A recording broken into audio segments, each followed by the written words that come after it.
Hello, everybody. I'm going to be talking initially.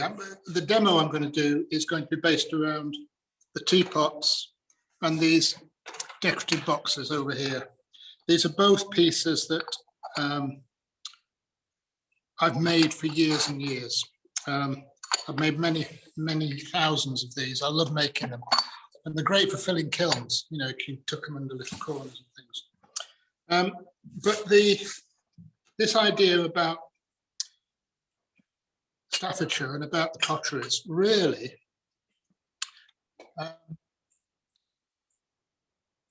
it's just something that's grown over the years. I visited Stoke because I'm only 20 minutes, half an hour away from it. If I need any materials, I can just drive over and fetch it. So I've got to know the area quite well, and the people and the museum, and the library is fantastic. It's a brilliant library. The ceramics collection there is really good. Can I ask you, when you first started studying, was Stoke big on your agenda to go and visit at that point? Not really, no. I started off, when I started, I was very much, I saw myself as a Leech tradition in the Leech tradition. And I made Leech tradition pots for, 20 years probably. Stoneware, reduced stoneware, which I haven't got any examples of here. And I made those started making them when I left college, which would have been 73.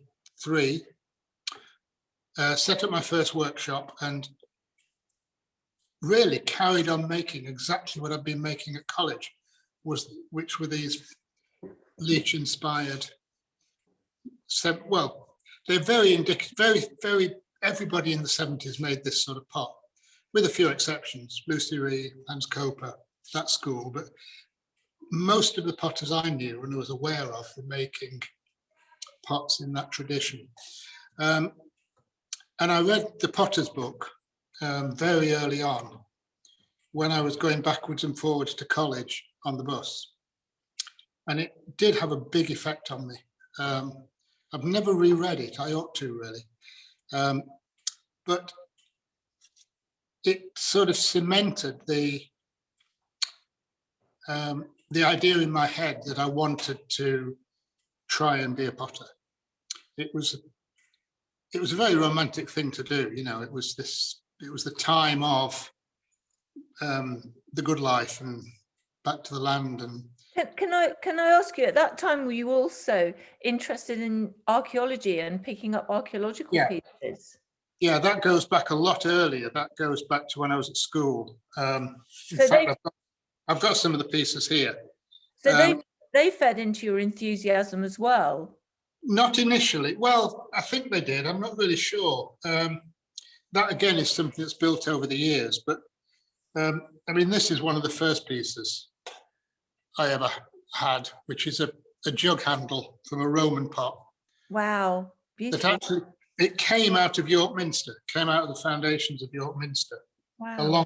Along with that one, which is a piece of Scarborough ware, which has got a copper in lead green glaze on, more of which later. Okay. Because I've just started remixing this glaze with modern materials for some work I'm doing at the moment. But since then, you know, when I wander around fields and things, I pick them up. This one I found at one of the second pottery I was at Sudbury Hall. This is a piece of Staffordshire slipware, obviously. Part of a big dish. You sort of see that. Wow. So I've always been collecting those, and these pieces here are actually Derbyshire. These are Derbyshire saltware, Derbyshire salt glaze. Lovely. And these have been this method of decoration feeds into what I'm doing now, along with the Staffordshire things. And there is, I am involved in a project now to build a salt kiln. So I'm hoping to do some of these teapots like this, which I think could be really nice. That would be that. So that is that the gas house project. That's the gas house project, yeah, with Ben Brierley and Nick Marsh, and we're going to build this kiln. Mark Smith, the four of us are going to build this kiln. Fantastic.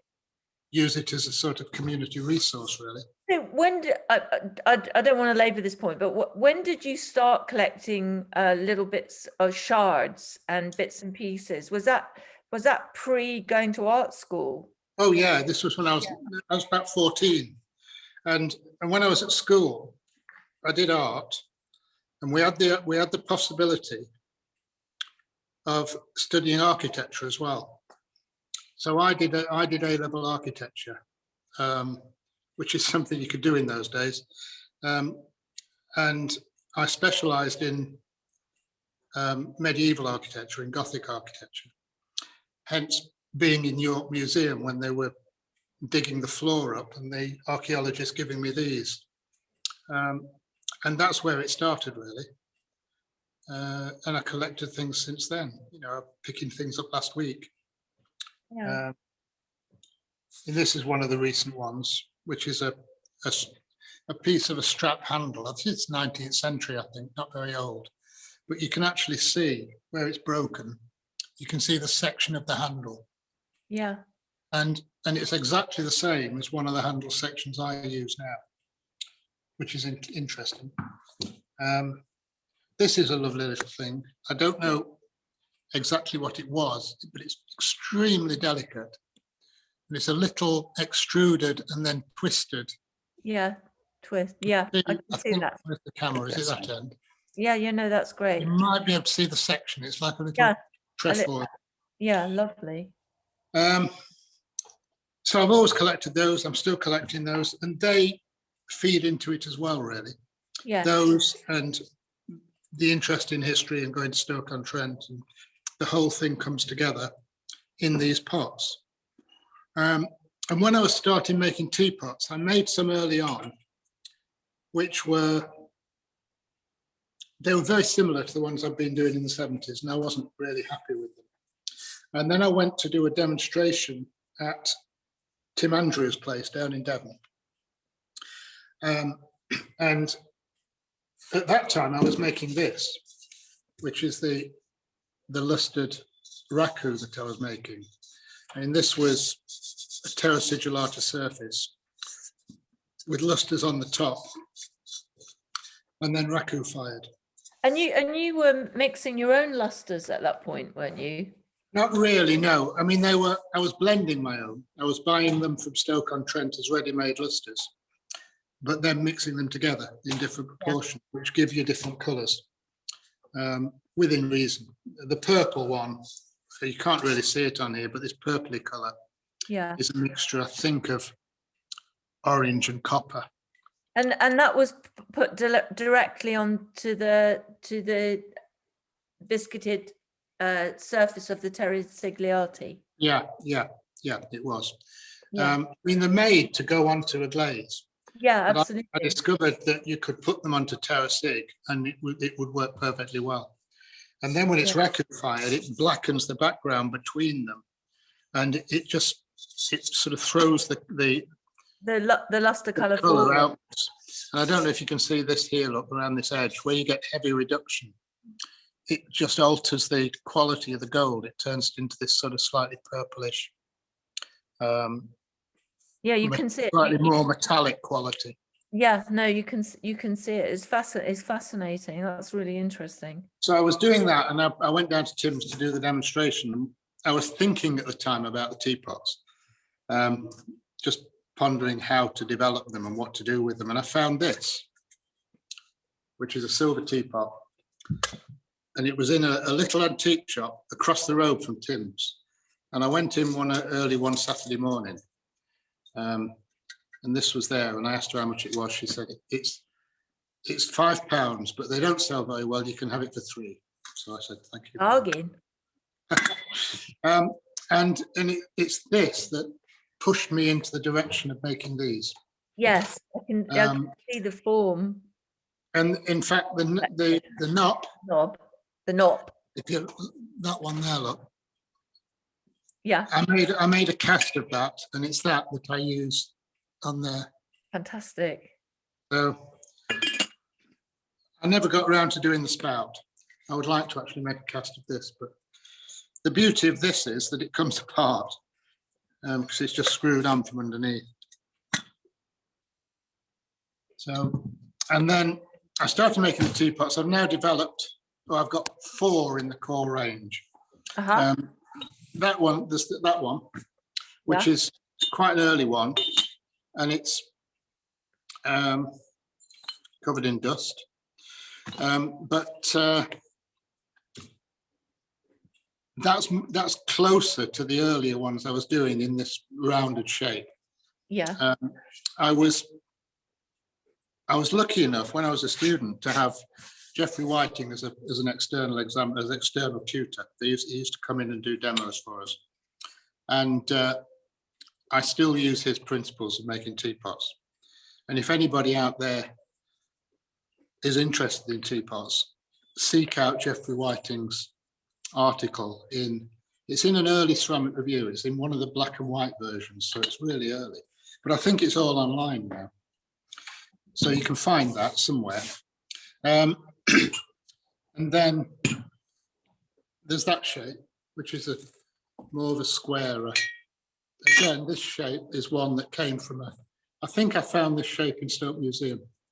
And did that shape have the raised feet, the feet raising it? No, the little feet I put on, because I quite like the idea of the little feet. That lift, yeah. And I put them on that one as well. Yeah. This one, this teapot shape, it's a nice one to use because you can get away with using quite a small, short spout, and it makes the whole thing quite compact. And this was an early shape as well, which was used. I first saw it being used by Andrew Holden. Yeah. A long time ago. But he used to use this shape in stoneware. And that's where he didn't used to put the little feet on, but that's where that came from. And all the handles, I've always extruded handles. Excuse me. I started off doing it because it was quicker. And now I do it because I find it more expressive in a way than using a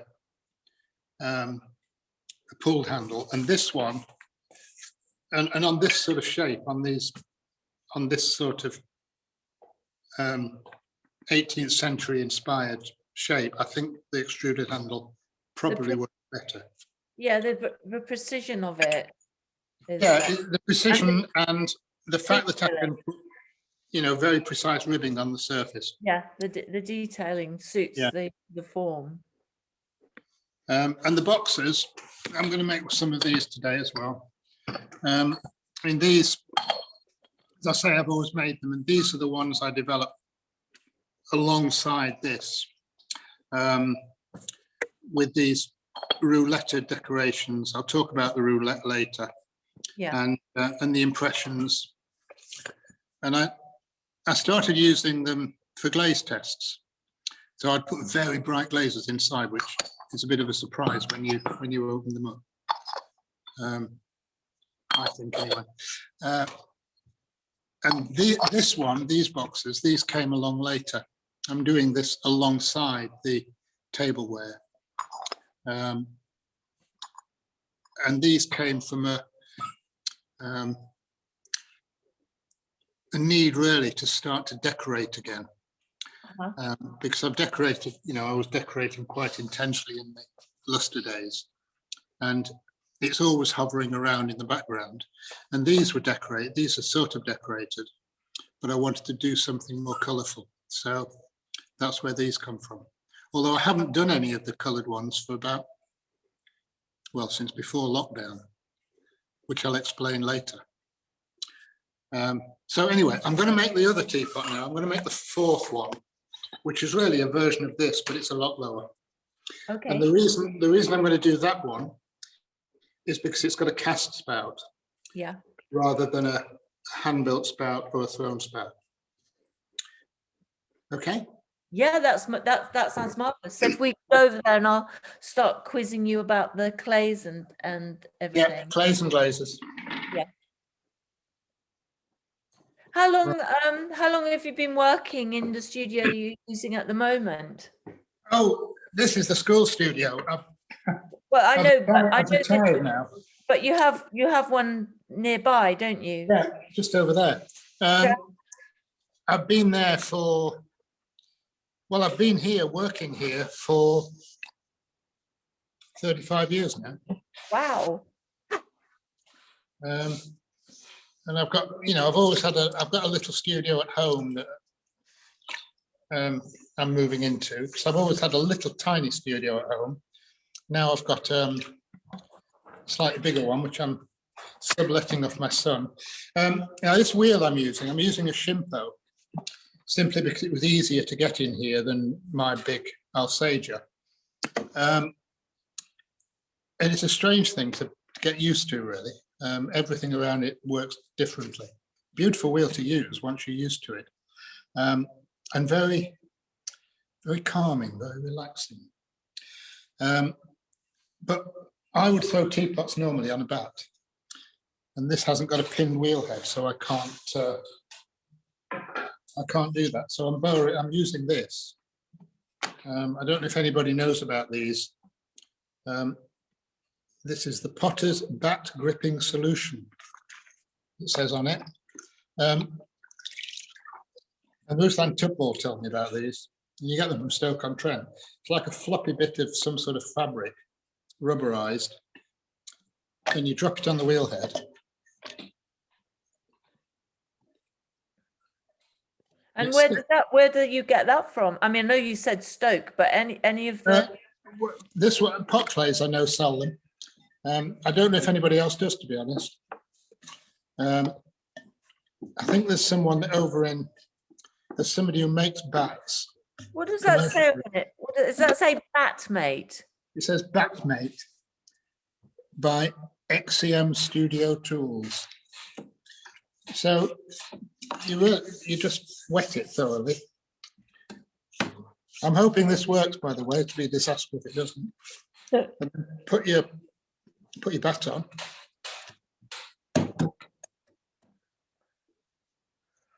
Well, that seems pretty good. And hopefully it sticks it there long enough.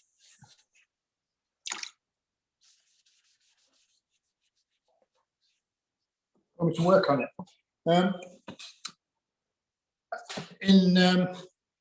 Obviously, I can't do. It's not sticking. Maybe I shouldn't have it wet.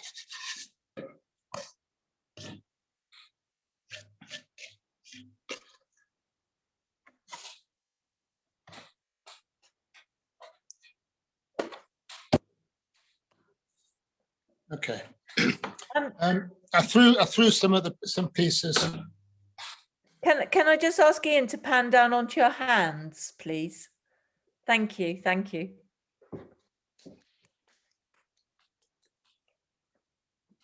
Right. And what clay are you using, John? This is a Valentine's clay called KGM. It's a mixture. It's a low-fired earthenware and a stoneware mixed together. And it was developed by Kevin Millwood, and hence KGM, that's his initials. I'm just hoping this sticks. It doesn't go all over the place. We'll have to see. Oh. It doesn't. Right, the other way. It worked when I tried it before.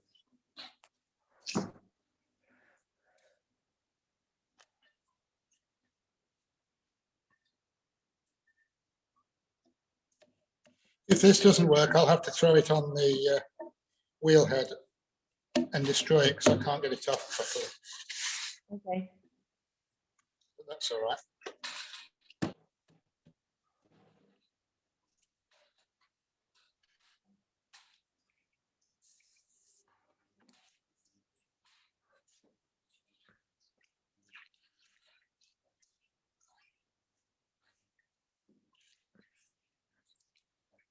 No, it's not. Sorry about this, folks. It's always like this, isn't it?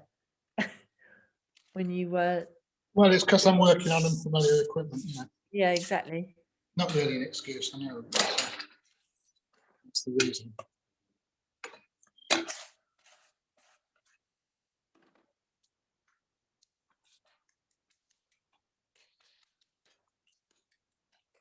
How long have you been using this particular clay for? Oh, 2 or 3 years now. What do you know what Kevin developed it for? Or was it just an experiment? I think because he wanted an earthenware clay that was easier to throw with than standard earthenware. So he blended a stoneware with it.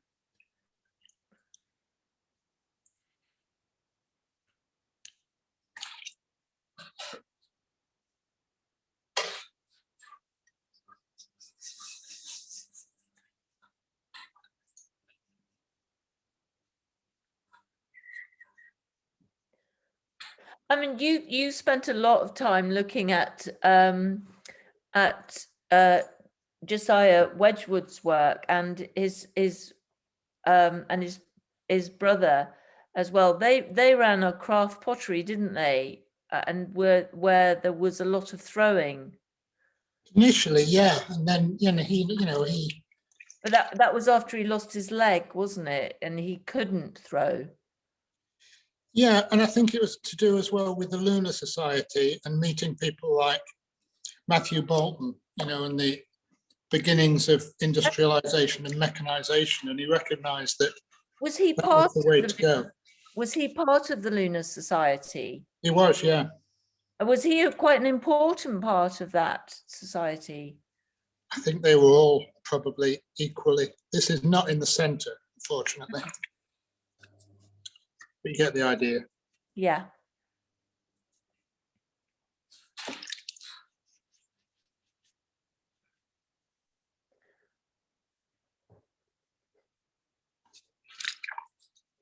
But at the same time, there was a lot of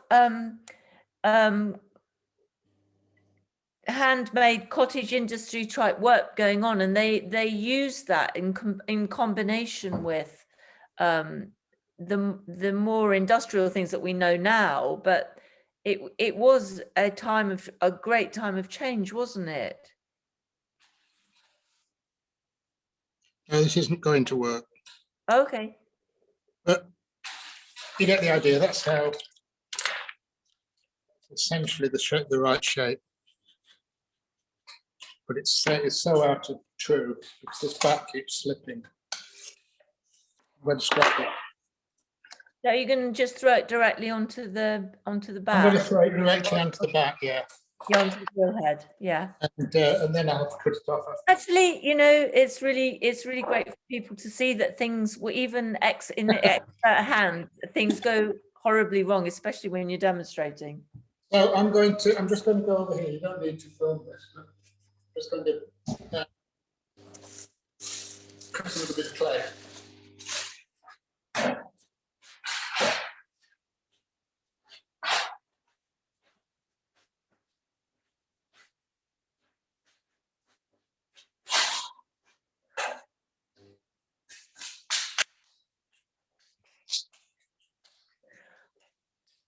We've just had some information, and they haven't given a name, but too much water. Try using a dry bat. When using, can't really hear. When using a bat mate, it needs to be drier, and do not wet the bat, otherwise it slips. Oh, well, there you go. I wet the bat because I've never used it before. Yeah. Well, I don't know who it is, but thank you for that. And we're now fully informed. That's great. I've learned something that I didn't know. Okay. Is that from you, Paul? I don't know. I'm not sure. It's what? I think it's from Paul Finlay. Right. Information. No, I mean, I don't use it.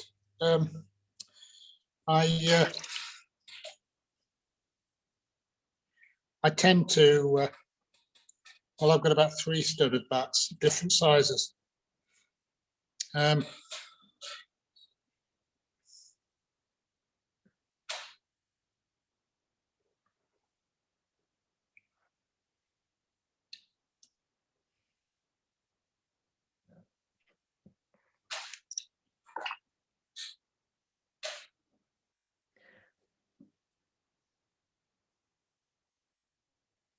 Someone says, thank you for sharing the, I think it's Batmate, but it says Bay.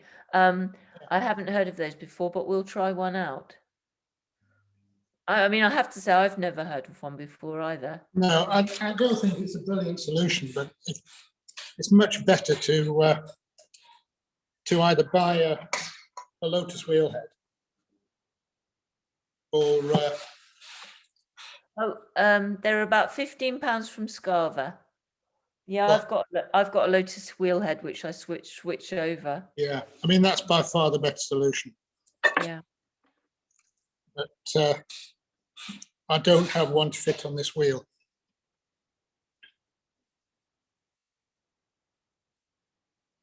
How much clay are you using on that body? On this particular one, Uh-huh. I don't know because I haven't got any scales. Okay. But the one I'm going to turn was 2.5 pounds, whatever that is in kilos. Yeah. Still weigh clay. I still weigh clay in pounds. Yeah, fair enough. And I weigh glazes in kilos. Yeah, because those grams are easier. They're a bit more flexible, really. Oh, what's a lotus wheelhead? Can you recommend a wheel? Thank you. Well, I would recommend the Fitzwilliam wheel, but he's dead. Are they still being made? I don't know. I suspect not, but they may be. I mean, there are a lot of second-hand wheels around, but I think you've got to be fairly careful. Yeah, he was a brilliant engineer and designed a wheel after looking at a lot of different wheels and seeing the problems that they had. And in fact, I've had 2 of those Fitzwilliam wheels, but had this one for over 35 years, and it's a fantastic wheel. A Lotus wheelhead is basically a wheelhead that you can lift on and off. So you take your plain wheelhead off, and then you drop the Lotus wheelhead on, and it has bat notches, and the bats have holes in them, and they drop onto the wheelhead, and it stops you having to use bits of clay and things. Right. Can you get a Lotus wheelhead for a Shimpo? I'm not sure about that. I don't know whether you can, but No, you may be able to. Well, I think what I've also, for the large pots, got a Brent, and you can't get you can't change the head. I don't know about a Shimpo. You could well be able to get one, but this is my throwing knife, which lovely. I started using these when I was at college, and I've always made these. One of these lasts 5 years, maybe longer, because it's bamboo. It doesn't rot. It doesn't wear. It wears in, not wear out, as they say. And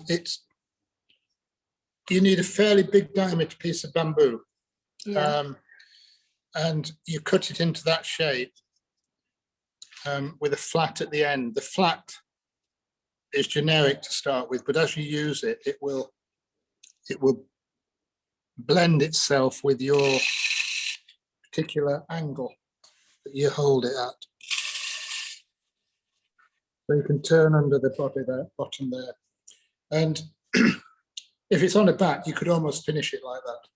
Yeah. But it isn't on a bat, so I can't get it off. Yeah. So what I'm going to do is just measure the top of that for the lid. Pair of calipers, just measure the aperture. Then unfortunately I've got to sacrifice it because it won't come off. Okay.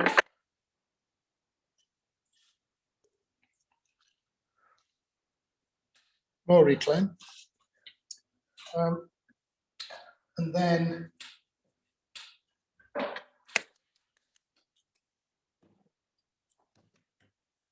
make the lid. I always make people make lids in various ways. I always make mine upside down.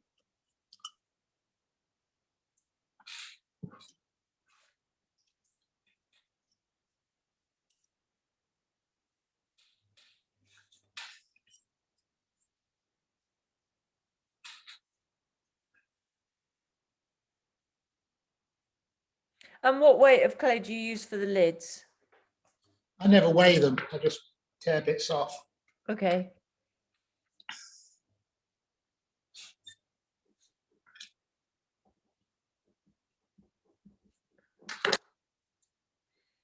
And I've got a piece of stainless steel here, which is angled at the end to give me the right angle to make the gallery, the shoulder, I suppose, on the teapot lid.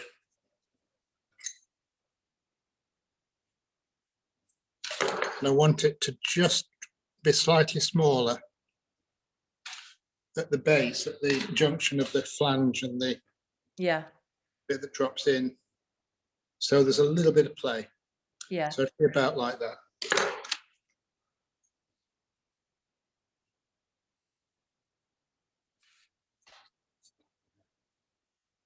And that's your same bamboo tool that you're using? Yeah, same one.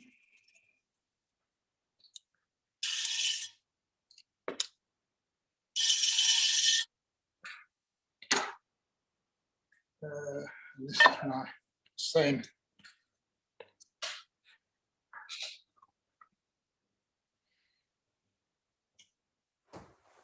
Now, I don't know what people use for cutting wires, but I've always used these. These were recommended in Michael Cardew's Pioneer Pottery. He talks about them in there. And as far as I know, you can't get hold of this wire anymore.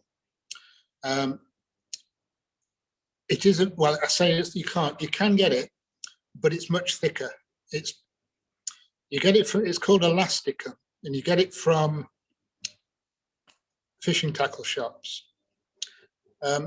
But to get it in the thin versions, which I think this is about £8 breaking strain. This to get this one, you have to find an old fishing tackle shop that's got stocks in the back that they don't know they've got, and they have to go and search, and they'll say, "Oh yeah, we've got 2 or 3 reels." So it's worth going to a good old-fashioned fishing tackle shop and seeing if you can get some. And it's a single strand stainless wire, but you can twist it together, and once it's twisted, it stays twisted. It doesn't unravel, and it gives that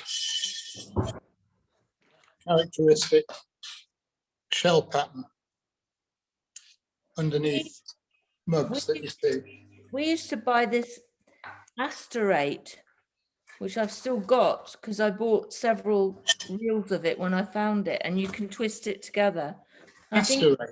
Asterate, and it's something like something to do with those toy aircraft that people fly around. Oh yeah, I can't remember. Richard Godfrey used to use that. He used to buy aircraft wire. Yeah, that's what it is. That's what it is. But it's the toy. Well, they wouldn't call them toys, but they fly in the air. I don't know what you call them. Anyway, Yeah. Jane Bradford to everybody. I've got a kick wheel which I love, but I would love an electric wheel to save my legs. Yeah,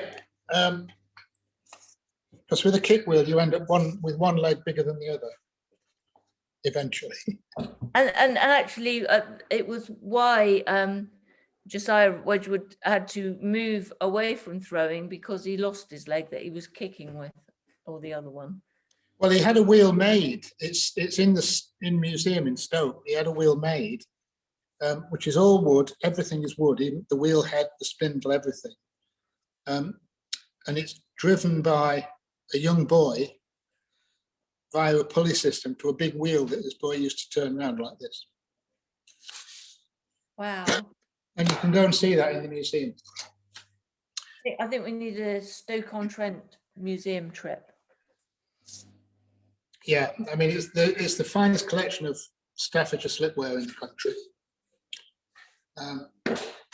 And, you know, amazing 18th century, 17th, 18th century stuff. Right, that's the teapots made. So I'm going to turn one of those and put it together in a little bit. But in the meantime, I'm going to throw one of these boxes because that might be interesting for you. They start off on the same way. What weight of clay are you using for this box? Again, I don't weigh them. I just tear it off, bang it into a ball, and that weight of clay will make that size of box. And some of this big, some of that big. Okay, great. But probably about a pound, this. Third of a kilo, something like that. And again, this was an article in Ceramic Review that I read many years ago and showed you how to make these. And I've done it ever since. So you start off normally, open it up normally. Then you have to close it fairly with quite a small hole at the top.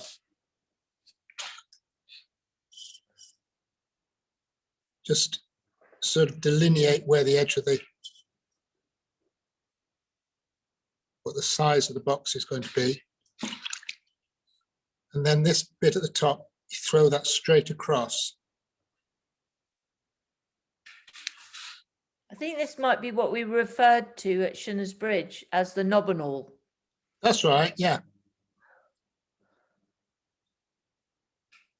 And then you just pinch the top off, close it up, and you've got a sealed. And once it's sealed, because there's air trapped inside it, you can mess around with it and it won't collapse. It's a balloon of clay. Yeah.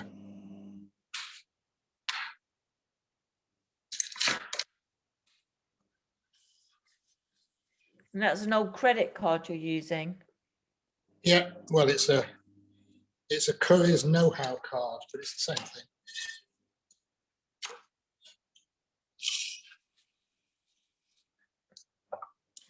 And then finish it off with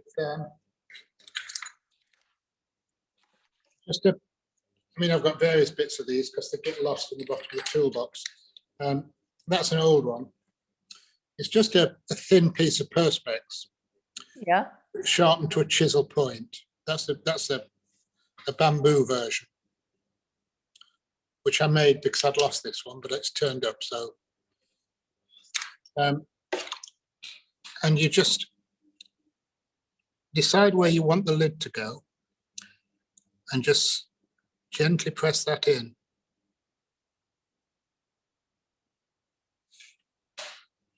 And that will form the gallery once it's, so the whole thing just drops together. If you guess that right.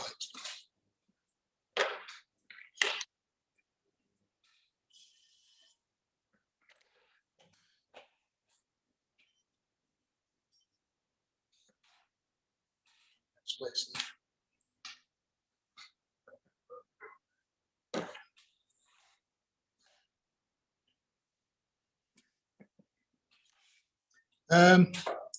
Problems of not being in your own space. Right. So those are the two forms I'm going to demonstrate. I'm going to turn the teapot now and start to put the teapot together. Okay.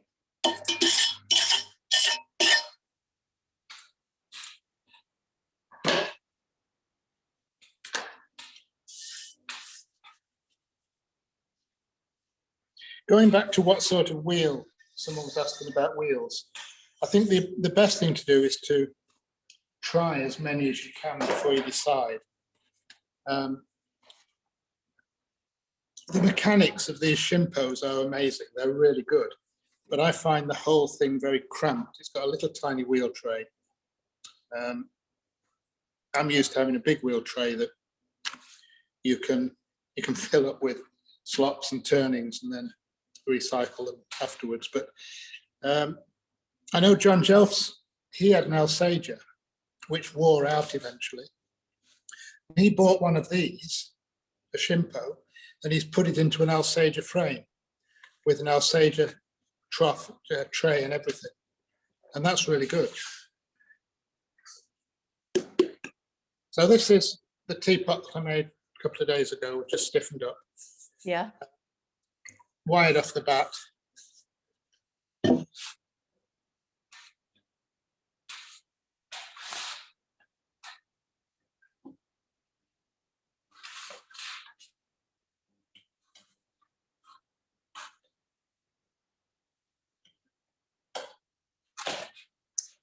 Wheel doesn't stop where you want it to either.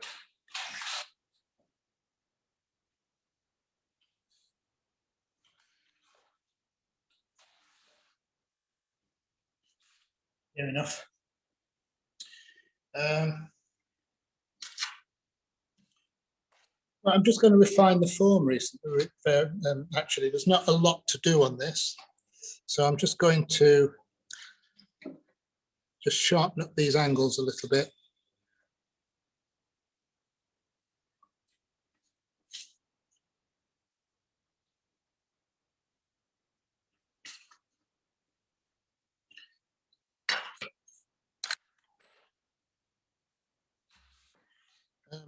Turning tools, I make loop tools like this out of old bandsaw blades. And I only ever use that on one of those. These are old ones, I've had them for years. But I'm just going to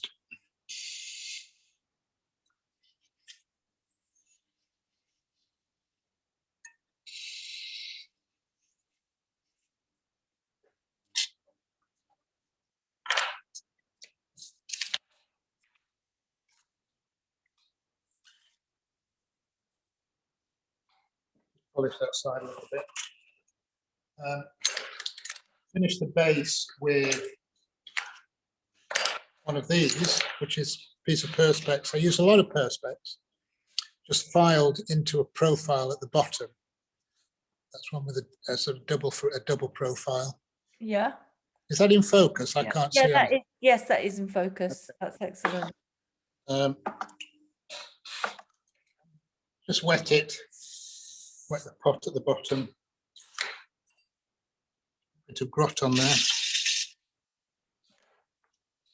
Just slide that against that angle at the bottom. And you get that double profile. That's lovely. Yeah, nice little double profile at the bottom.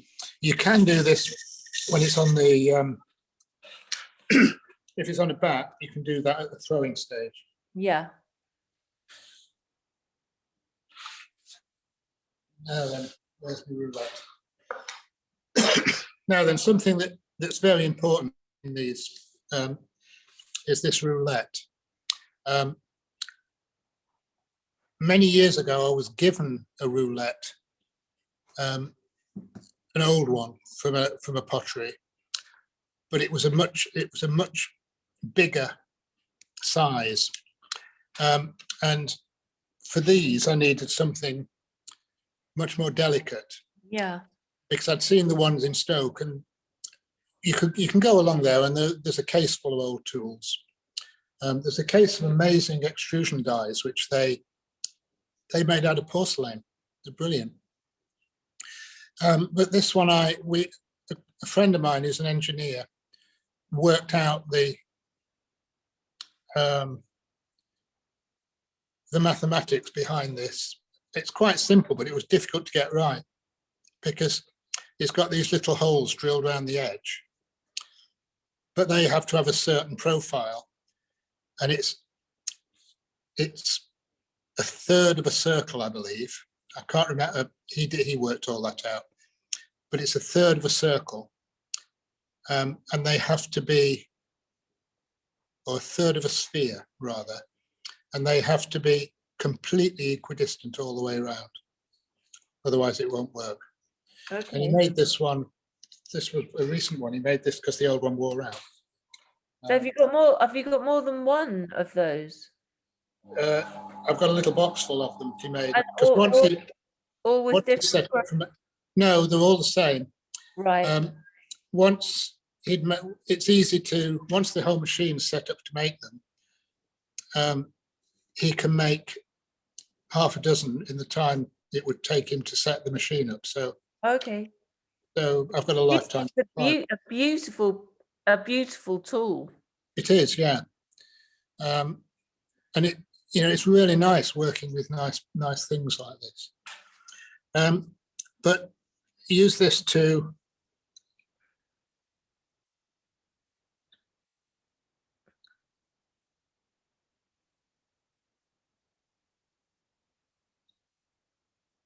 just a profile along the top there and along the bottom, just above the profile ribbing.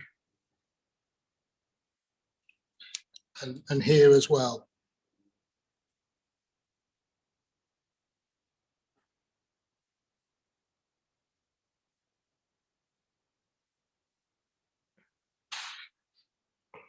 Could you zoom in on that, because it's not quite. I've just got to, my hand slipped there, so I've just got to go and redo this one. Okay.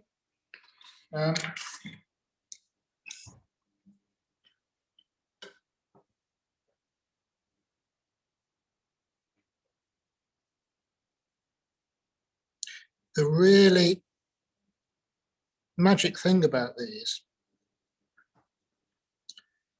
is that the same tool produces all the different diameters, and you can never see where the little beads meet up.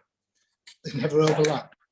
Ian, could you zoom in slightly on that, on the, oh, that's so delicate.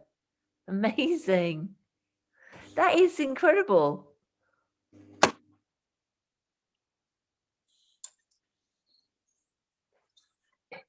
So it was a tool like that you saw in the museum, or similar to the one that you were given? I was given one many years ago, which I used for a long time, but it's a much coarser, much bigger thing. I think it's mainly used for plant pots and flower pots. Right. And I wanted one that was a lot finer. And there is one in the museum in Stoke, just in a display case. So I went along and photographed it, and really just worked it out from there. So that's the lid for this one. So I'm just going to turn the lid and then put the whole thing together.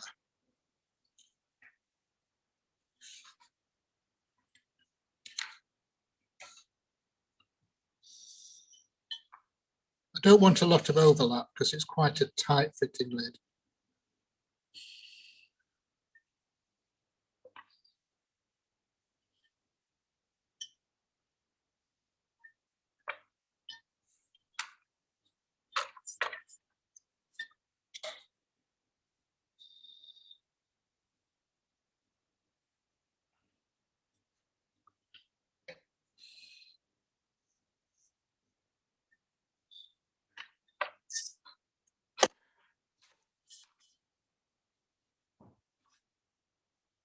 So that's the bottom bit, the bottom profile done. Stick it back on.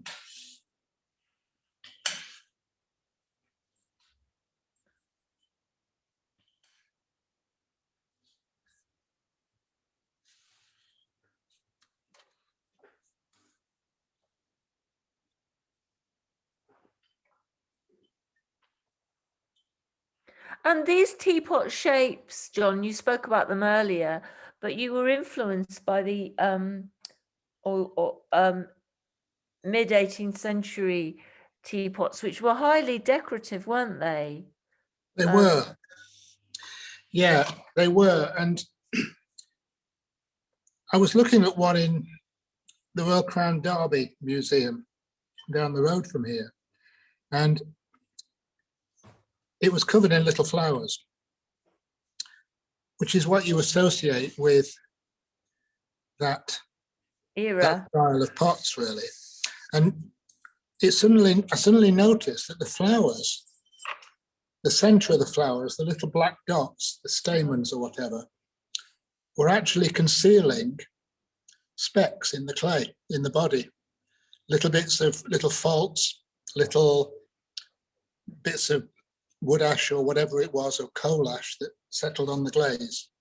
So then they'd enameled them on top and covered up the faults with these little flowers. Right. Which I thought was really interesting. So, you know, the painters obviously had quite a lot of leeway as to how they decorated them. But I've got an image at home of a Chelsea teapot, which is quite a bulbous one. Uh-huh. And it's covered, completely covered in flowers. But if you can visually strip those flowers off, you end up with what it looks like to me. It looks like a Ruthven-Tibble teapot. It's got this combed surface underneath the flowers. It's really interesting. And if you strip the flowers off nowadays, and it would be really very, very modern. I just need a fairly high. So,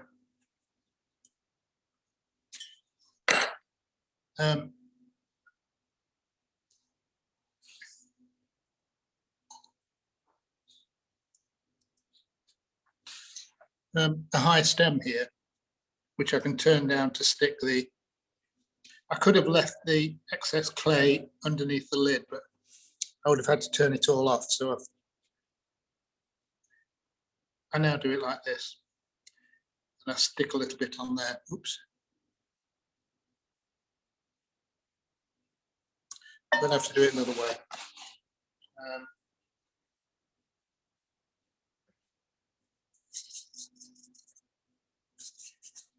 I made these a few days ago and they're a bit hard.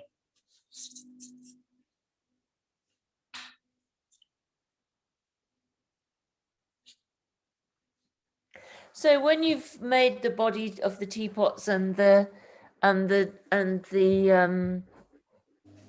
lids, I know you had to do all this prep in advance to do the demonstration. How much time do you normally leave between the throwing and the construction? Obviously, depending on the weather conditions. Next day, usually. Okay. Usually next day. This will mean that the stem is very soft, but you get the idea. Okay. I prefer to work with it a little bit firmer. A little bit firmer.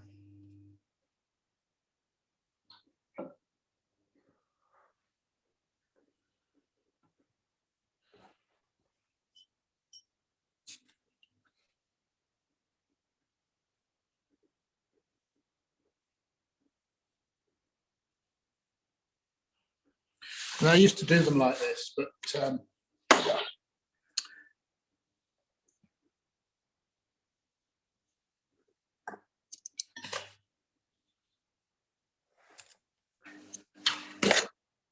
I'd make them, put the lids on before lunch, and by the time I got back, they would be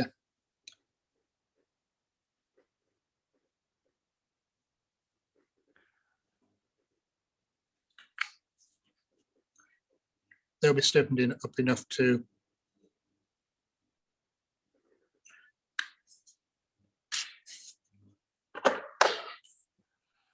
but maybe this one will.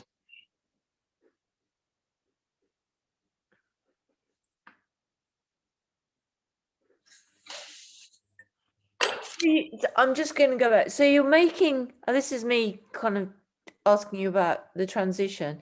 You're making leech type stoneware, and then you move into the raku. Yeah. Were you still making domestic wear and the raku at the same time? No, I stopped completely. It was the late 70s, the 70s, 80s recession, and I just couldn't sell it. So I started making more decorative things, and that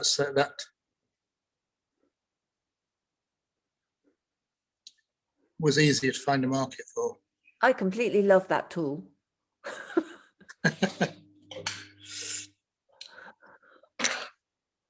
Okay. Now I could leave that as it is, that little knob there. Not. I'm going to put a little decorative finial on top. So there's the two pieces put together. Can I ask you, the engineer that made that for you, was he an engineer that worked in industry in Stoke, or? No, he lives at home in the village where I live. I've known him for years. They call him the Prof, and he was when he was working, he's retired now. He was a physicist. Wow. And he worked on all sorts of sort of really high-end physics things connected with the university in Nottingham. I think it was Nottingham anyway. And when he retired, he just took this. This was a hobby. It always was a hobby. But he just makes beautiful things. I mean, does he make other tools for other uses? Not really. No, I don't think so. I think he just makes what takes his fancy because he's retired and he can just, it's a bit of a hobby. Okay. We're going to get together and make some beer pump handles for the local pub. Oh, wonderful!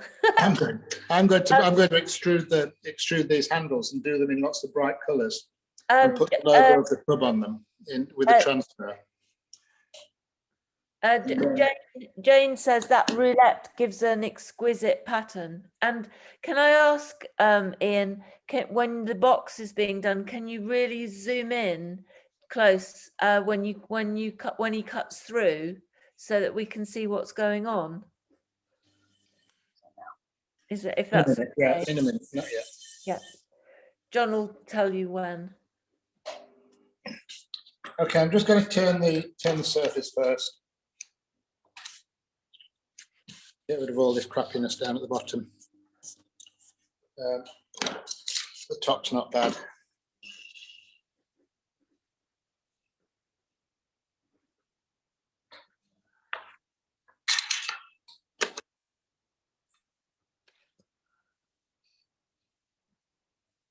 I mean, I take it you really enjoy making the tools that you use. I get that. Oh, I do. Yeah, I've got boxes and boxes of tools. I'll make a tool for one purpose that just does it, even if it's just once. Yeah, I think it's important. I think it's important for potters to be able to do this. You know, to make the tools for the job, really, for what they want to do, how they want to express themselves. Yeah. I'm looking for my knife. Okay, so I've just sharpened up that edge, turned the base of it.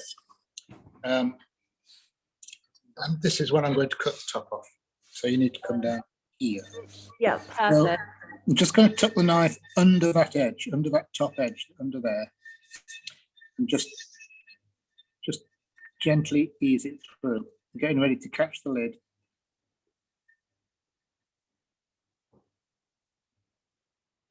Well, Fantastic. So I'm going to use, this is centered.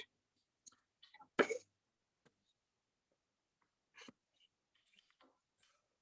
going to use this as a chuck, just to turn the excess off the inside of here.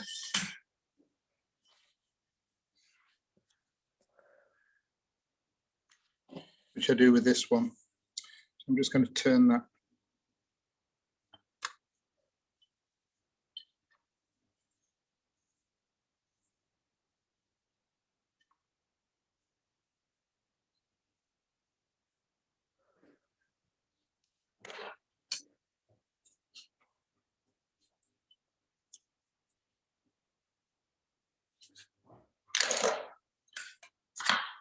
And use this tool again, just to Trim up that. well, it trims up this, and you can also, if the clay is soft enough, you can also push it around a bit.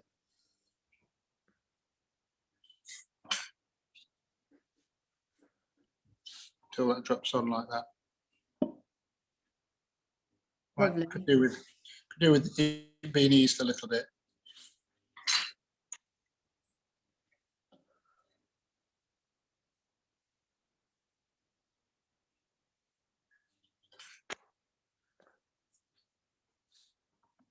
That's it. I like a little bit of play in it like that. Yeah.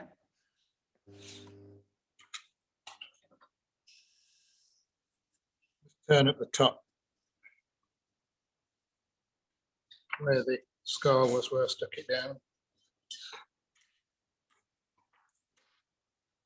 I think I will use the same rib on the bottom of this one.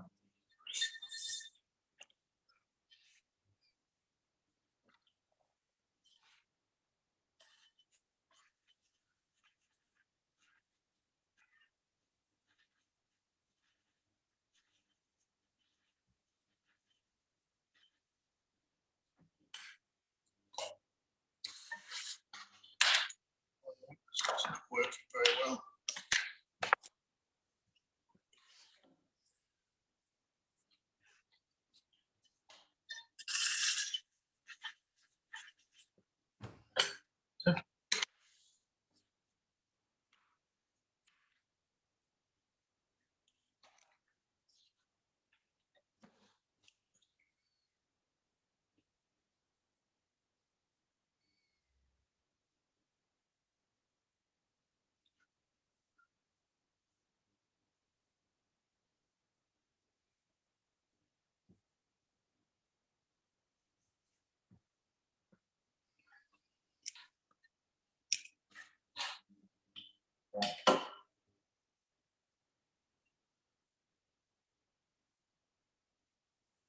Ian, could you zoom down again so we can?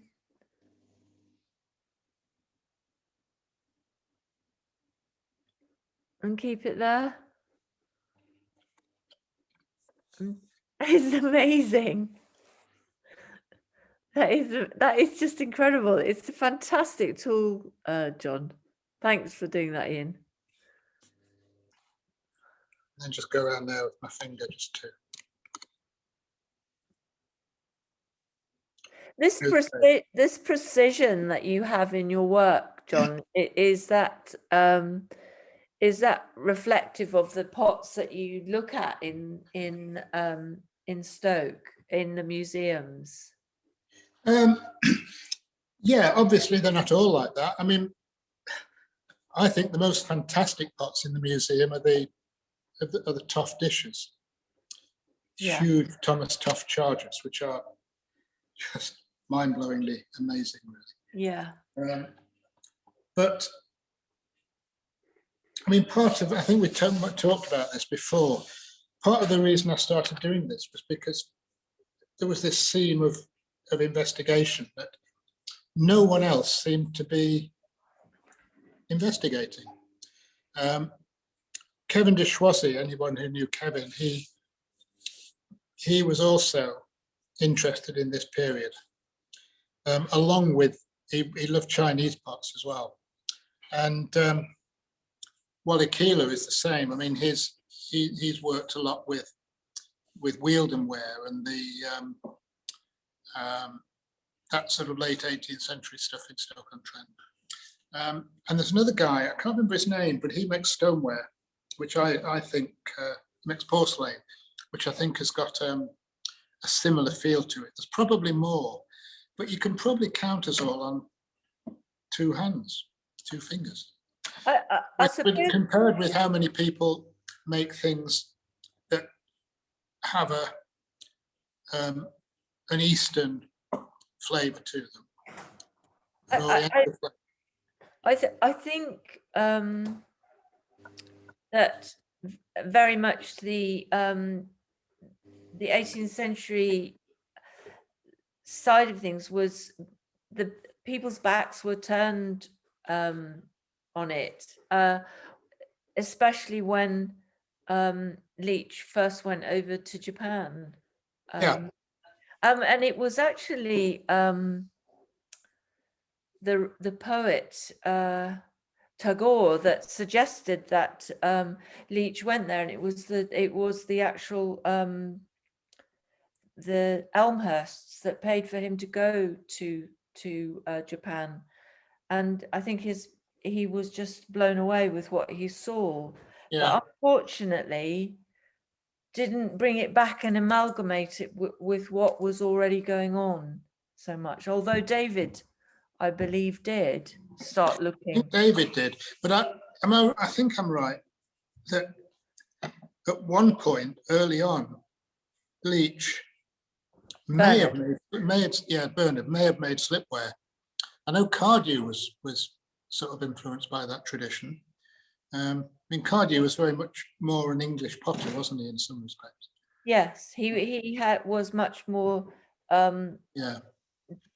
influenced by the traditional wear of our country. I've seen some very, very early David Leech slipware, so I'm assuming that Bernard made some at some point. Yeah, but David also went to Stoke-on-Trent, didn't he? Yes. He went because he felt there was something he could learn there. Yeah. And when you think about it, all the problems we have as potters nowadays, and we all have them, apart from batmates slipping off, they solved these problems 300 years ago in stone. And yet we don't we keep ourselves away from it. Well, I find actually when, especially some of the glaze makers, if you have a problem with your own particular glaze that you're using, you can chat to them and they're very, very helpful. They're really helpful and they've got vast amounts of knowledge. Absolutely. And it's, and they don't mind. I've got mobile numbers of people who say, if it continues to be a problem, just give me a ring back and we'll try something else. And it's not even their glaze, it's something I'm working on. So I mean, there's a brush maker. There used to be a company called DG Shaw that made amazing brushes.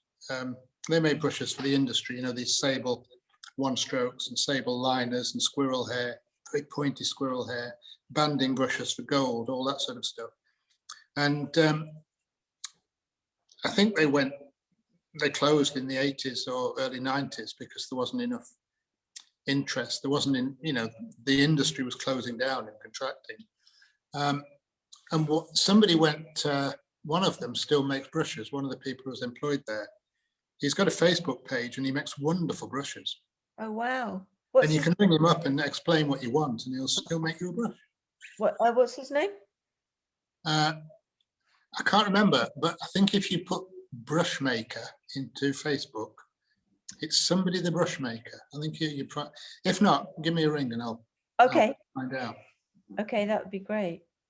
But I had a scouring brush made by him a few weeks ago because I was having trouble with shelling on the rims. And again, I asked somebody in the industry and they said, have you scoured it? I said, no. What do you mean have I scoured? Oh, well, you have to scour them, And these very stiff brushes, and you go over the pot with these like very thick bristle brushes, and it cleans any salts that have gathered on the surface. That's interesting because I use a oh God, it's really stiff, blunt brush, and I go over go over them simply because I feel that there's some some surface that comes up. So I've been doing that right from Yeah, the beginning of making the earthenware. I've never did it on the raku, but I always do it on these, and it's a stenciling brush. I use a stenciling brush which has got yes, a really stiff. they're a bit like that, but they're very stiff and they're very. I think you can buy them. You can buy them as they're similar to the sieve brushes that you can buy. Oh right. But Oh, I they know. have to I know be, exactly. they have to be natural, so I'm told. They have to be this specific bristle. If you use nylon, it can cause a lot more trouble than I think Then it's the well, way. But yeah, I mean, they solved this years ago, and they said, "Oh yeah, have you scoured them? Scour the edges and go over it with a bit of white wine vinegar." That's what they told me. And it seemed to work. So, I've had a question from Jane, and yeah. she wants to know how you glaze the two parts of your knob and all. Are we going to get onto that? No, I can't really do any glazing. But But how do you? I mean, quite simple. I can show you exactly how I do it. I put that on there like that, on a whirler. Yeah. I wax the top and just down the inside Yeah. when it's biscuited. So I wax that, Yeah. and then I wax the gallery here, Yeah. and then pour the bright coloured glaze on the inside and pour it out, because it's not, because it's waxed, it doesn't go in, it doesn't go onto the shoulder. And then when that's dry, you can hold it inside like that and dip it into the other glaze, Fantastic. whichever glaze you use on the outside. Just what I mean, do you want to talk about glazing after you've done the knob or the Oh, finial? I can do it while I'm doing that, because Yeah. it's 8:12 now. So, so I'm going to go over to this table at the back, and I'm going to put the teapot together. Someone asked, Kate Langley says, do you use flint and water on the gallery? No, I just leave it. Yeah. When I was making porcelain and stoneware, I used to use wax, but I put alumina powder in the wax. Yeah. So when you brush the wax on, you get little tiny specks of alumina in there, and that stops the two pieces sticking together. Sticking together. Right. I think I've got everything. I'll just ask. So you're biscuiting to 11:20. Is that right? Yeah. Yeah, biscuiting to 11:20, putting the glaze on at 10:20. Which is the opposite of what we were all taught to do 1,000 and whatever it was, 1260 or 1280 or whatever, when I was doing stoneware. But firing the high biscuit helps to ensure that you don't get any crazing on the earthenware, because earthenware can craze quite easily. So, but if you fire it high, it's just because this particular glaze that I use fires around about 10:20.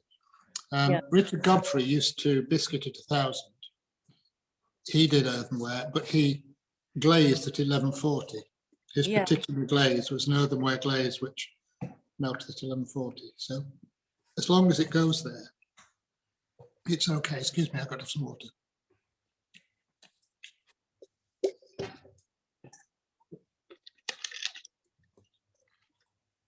Right, I'll do the box first because that's a bit quicker.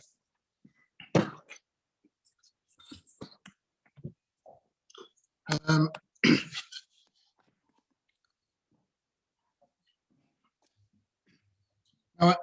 I do the impressions as well. These little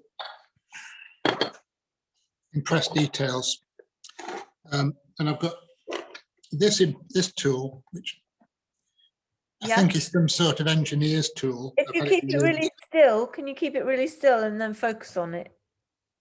Yeah, lovely. I've seen one of those, but I don't know what it's for. I don't know what it's for, but that's what it is. And Okay. and the other one was here.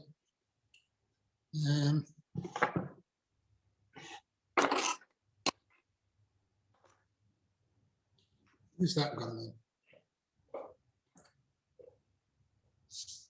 It's a little wooden one with a white tip. Nope, it's not there. Don't know where it's gone. So I'll have to do them both in this one. I don't know where that's gone. Okay, so the engineer's tool. I don't tend to do anything with the base. No, it's it's wooden stick with a white tip.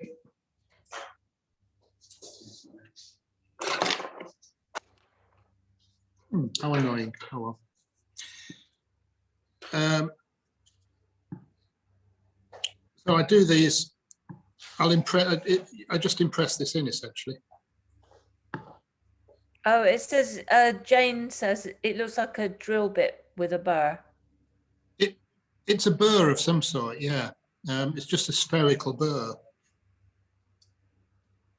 And I do them in sixes because it's easy to space them out. I know I should do them in 6, 7s or 9s, but I do occasionally, but it needs a bit more. Ah, there it is. Well, it's just appeared. And that's the other one, which is, I'll use that one on the teapot. This one is a piece of cheap plastic jewellery. It was an earring, a clip-on earring. It's a rose. It's a little rose, yeah. And it's made out of white plastic. And I found that years ago, and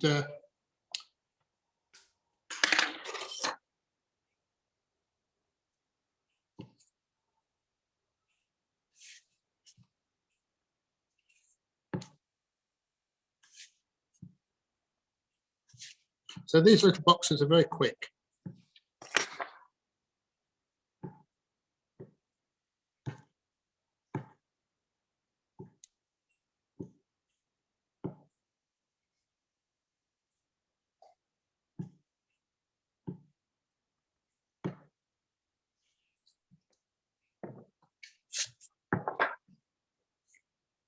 So that's finished.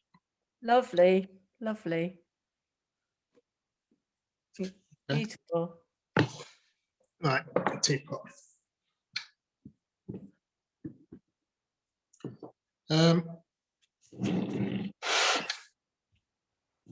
So spout, handle and legs.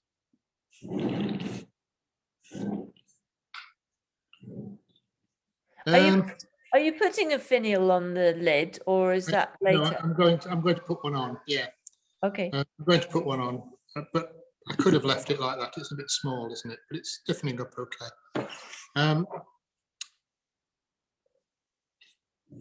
So spout first.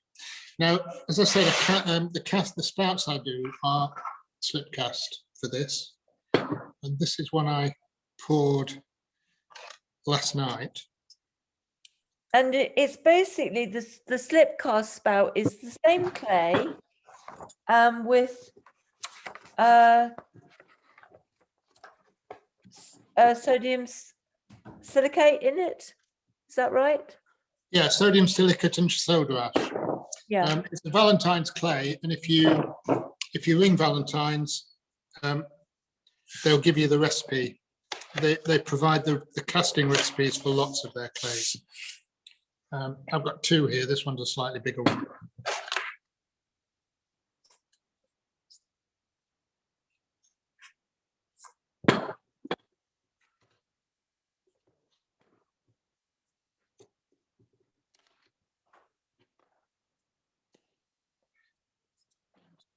The only reason I slip cast these rather than throw them or hand build them is just to give a bit of variety in the in the 3 teapots, really.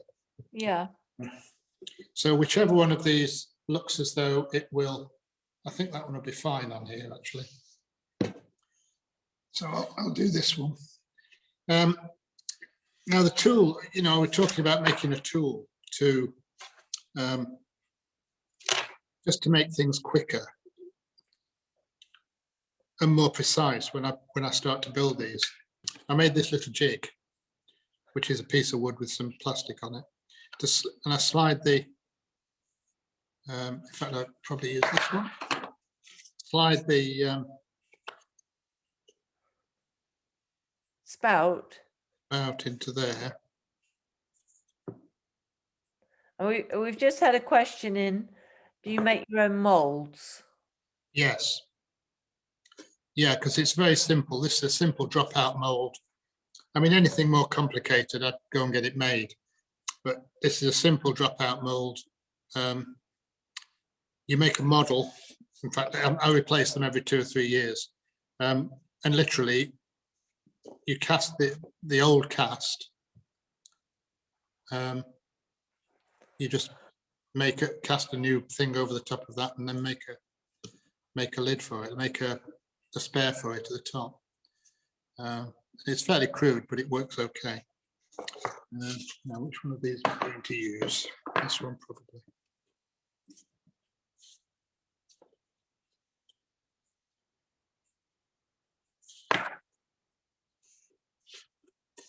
Yeah, so that just sits in there, and then I can use a wire and just slice that off. That makes a perfect angle. Puts it off at the right angle, hopefully, to go on there. Lovely. Might be slightly small, that one. I'll try the other one.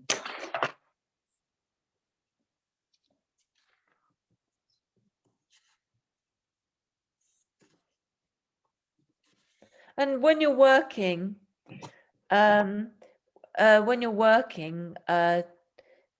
you making, how many teapots are you making at a time? And you've got that, you know, everything. Probably about 10.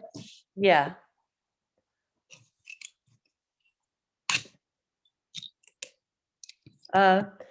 Jane Bradford says, genius, what's the jig made out of?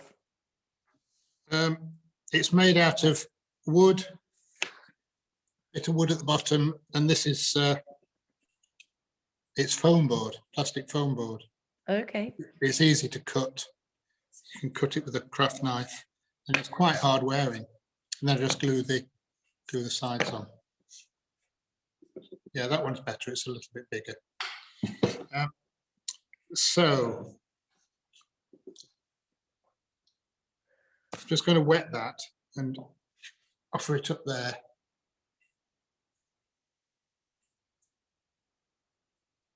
Just to, that's about the right angle by the time I've cut the tip off. And because I wet it, it leaves a little ring of Yeah. Now, this is a tip from Geoffrey Whiting. His teapots, he always used to thin, and I do now as well. He used to thin out the body where the teapot spout fits on.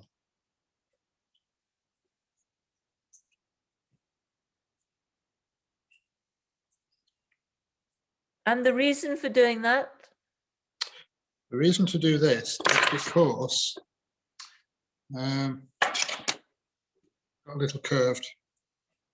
Can everybody see here? Yeah. Because when you pour glaze on the inside and pour it out through the spout to glaze the inside and the spout, the whole area here, if it's the right thickness, if it's the same thickness as the body, the holes will suck up more glaze and they'll block up. So you have to start poking them out from the inside. If you make this body thinner, it saturates with the water and it won't pick up as much glaze. Really clever.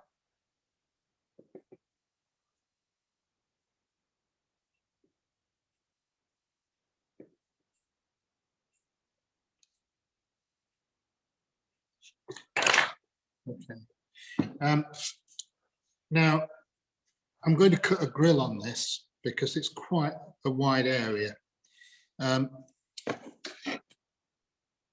So I get the option of making a little grill for this. I'm just going to smooth that off again. Make sure I know exactly what the limits of the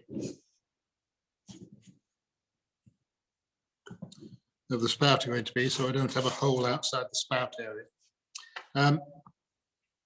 And just cut, it's a very small area, this. Yeah. So I can't put many holes in it.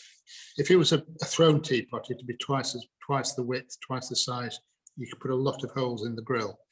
But because this is so small, now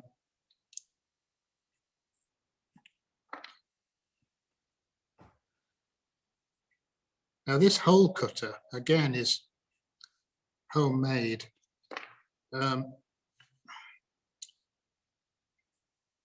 And one of those things that isn't as easy to get hold of nowadays, but it's a section of an old-fashioned telescopic car aerial.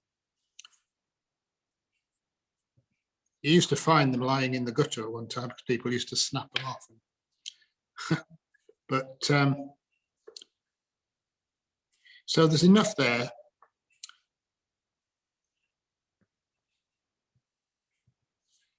And it's slightly concave as well. It's slightly concave because I've thinned it out. But it's stainless steel. And I just cut it at a very oblique angle with a hacksaw, and then polish it off. And because it was an aerial, you can get lots of different sizes of hole cutters from one aerial.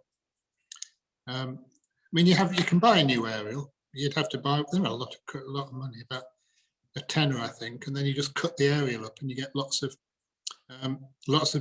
different diameters of hole cutters, which will last you a lifetime. You just mount them on a piece of dowel and off you go. So I'm going to stick the spout on now.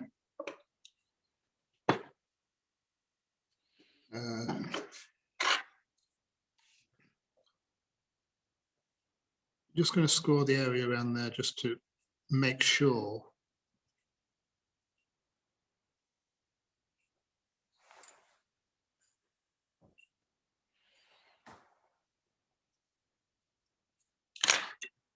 And this is the slip I use. Now I make this slip up about once every 3 months. That's how long it lasts before I run out. And if we had smell-o-vision, you could smell this. It smells awful. But it's quite a complicated recipe. And the recipe for it, I can't tell you off the top of my head, but it's in the first ceramic review book of recipes. And it's called stick-up slip, and it's what they use in the ceramics industry. If you ever see them sticking handles on in Stoke, they don't do any of this scoring or anything like that. They just dip the handle in a bit of slip, stick it on, wipe it round, and it's done. And they don't come off. It's got slip, it's got feldspar, it's got gum arabic, which is what rots and makes it smelly in the end. And it's got sodium silicate. It's with Dispex, actually, not sodium silicate. And it makes this very, very sticky slip, which, because it's got the gum arabic on, sticks very, very easily. Yeah. And then as it fires, the feldspar fuses, and that fuses the whole. And it's a bond. Yeah. I have a feeling you gave me the recipe for that ages ago, and I've got it written in a notebook. It's in the ceramic book of recipes, but it works with any clay. It doesn't matter what it is. Red earthenware it works with. I've never found one that it doesn't work with, and it's really good stuff. A lot of people, I understand, use something now called magic water, which is an American thing, which comes from, you get it on Google. It's called magic water, and it's just water and sodium silicate, which helps, but it's not as good as this.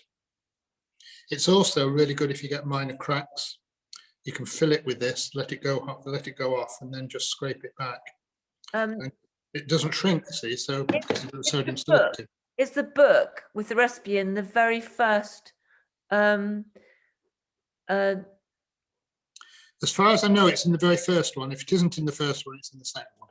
The first, oh God, what's the name of the book? The Summary Review Book of Glaze Recipes. Yeah. So,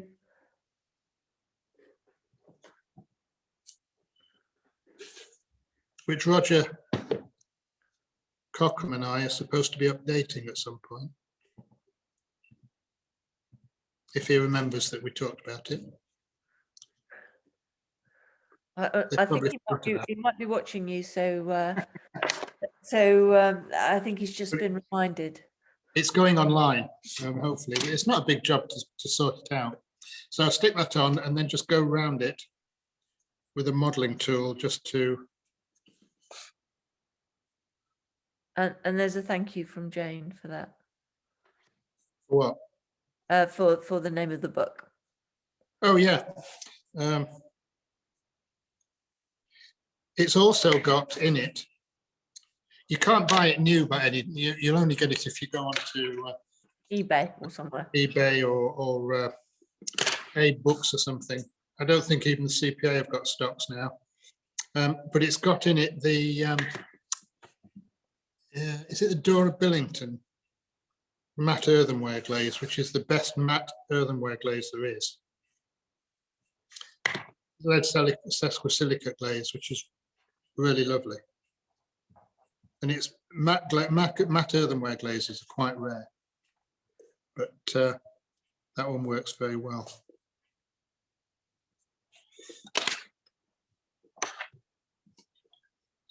I'm just going to use a brush just to model that in around the edge. It's a stiff brush. This blackness will just, as the pot dries, that will disappear. It's just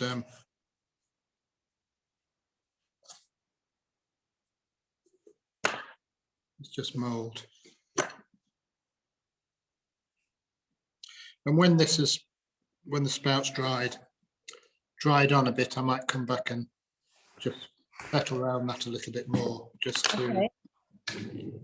Right, now then, I'm going to drill it now.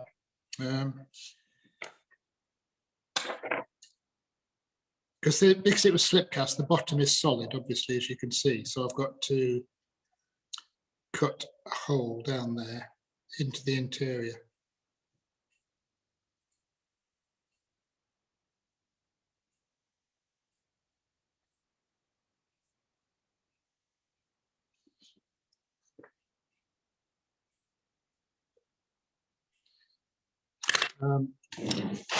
It's quite a thin.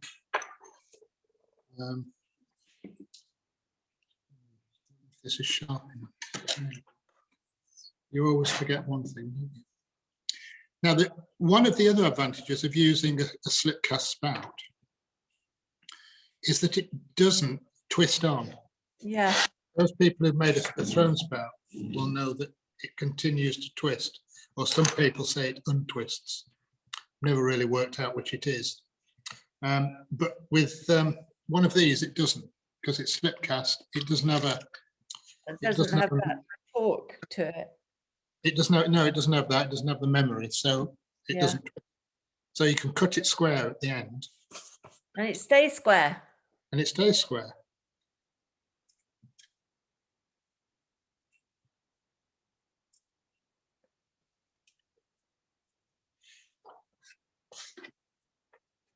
It's going to just.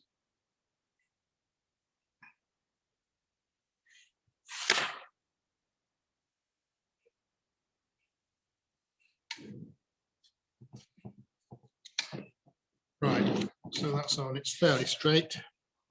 It's important with a teapot that the tip of the spout there is slightly above the point at which you would reasonably fill it.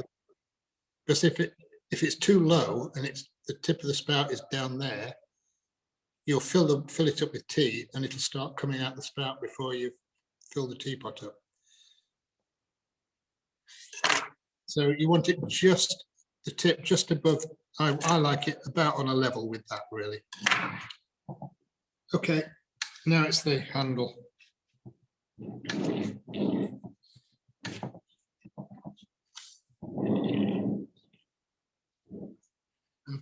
I've bruised that there, but I can get the roulette and just gently work it backwards and forwards, and it'll repair that. So here, now all the handles, I extrude all the handles, and I extruded these yesterday.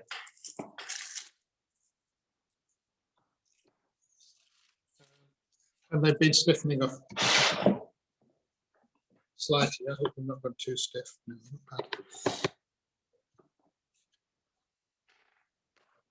And you extrude them so that you can get the detailing. Yeah, on so I can them. get that. I don't know if you can see that, these ridges. Yes. This is just the one I've chosen for this teapot. What am I looking for? I'm looking for this.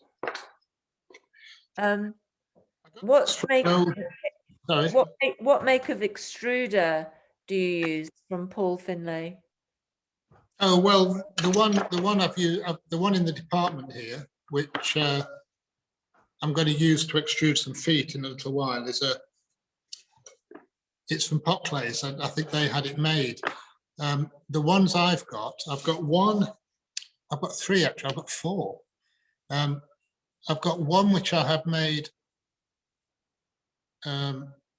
by someone years ago who was a fitter at a local engineering company, and he welded that up for me. I've got one which I bought on eBay from Carlos Versly. I don't know if anybody knows Carlos, but he was selling up a lot of equipment. I bought that, and I bought that because it's got an expansion box on it, so you can make much bigger diameter things. Yeah. And then I bought another one, which is the one that I think David Frith's son developed, which is a copy of the Brent, the American Brent one. But I only really use them for handles and little decorative pieces, and I use them to extrude bigger sections for some of the flower pieces I'm doing now, which I'll show you later.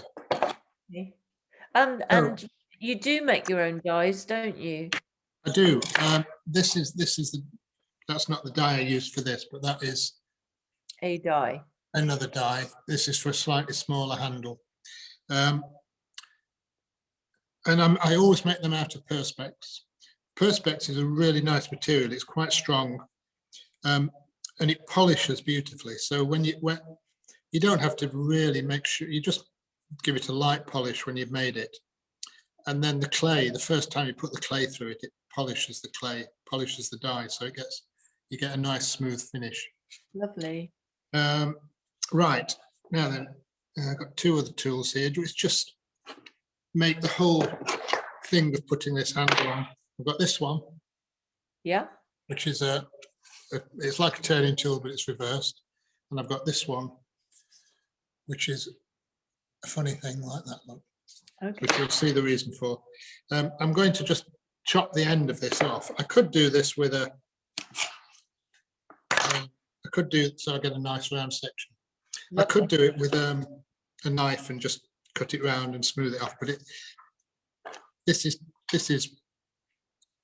2 seconds worth. If I did it the other way, it'd take me half a minute. So it just saves a bit of time. The idea for doing this came from an old black and white video, which you can, I've never found it again. It was on YouTube, and it was made in Stoke-on-Trent in the 30s. And it was, they just did a visit around a local pottery, and they had a, I've lost another piece here. There's one of these, only it's wood. There it is. And this guy was putting extruded handles on. And this is what he was using. He was making dozens of handles, and they wanted them all exactly the same. So they had these little, they looked to be beautifully made little objects made out of mahogany and cut into this shape. I've never made one for out of wood. For that one's I made out of a bit of wood, but this one is one I made out of plaster. But it means that you can bend the handle around it. Yeah. And get a nice serpentine bend. It's got a little bit dry. This, you're all right.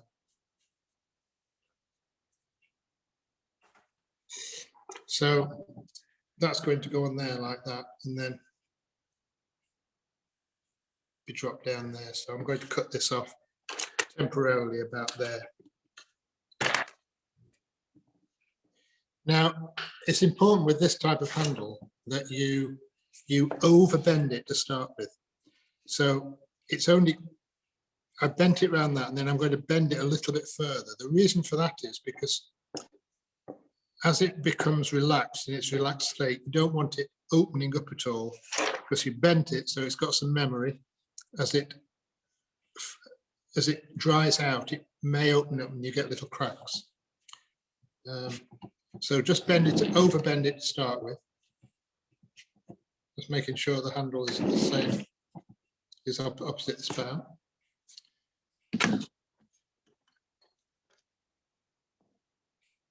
And this is just to make sure that I get the handle vertical.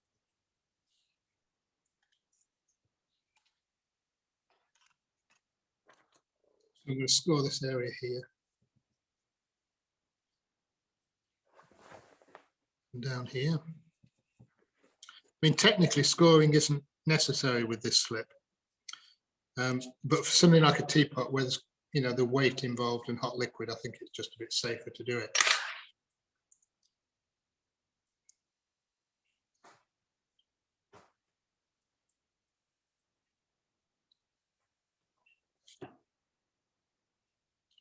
I mean, it's black. When you were making your traditional leechware, were you pulling your handles at that point?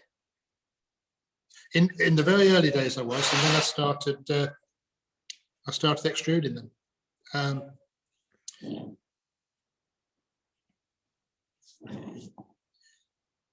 then I just have to press that quite firmly onto the body. I'll leave the curve that I cut off initially. I'll leave it as a little kick out just at the bottom there. So I quite like that. Go around this with paintbrush, just wipe off the excess slip.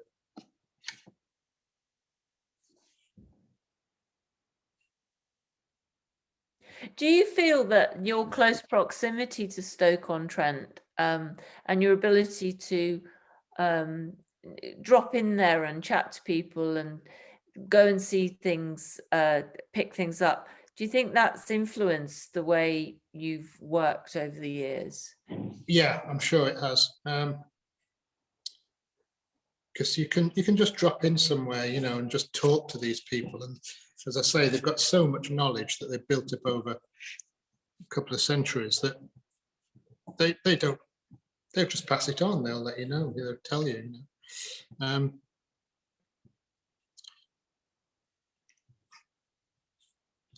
going to push the bottom on in the same way. Jane Bradford asks, any tips for a non-dripping spout and obviously something that pours well? The main one is, there's two really. one is to make sure that that is as sharp as you can get away with without it being too delicate and chip worthy. The other, which again is a Jeffrey Whiting thing, you've got to have considerably more holes in the body at the bottom, and preferably not blocked up with glaze, hence the thinning out of the body. You've got to have a lot more surface area to those holes than you have on the tip of the spout.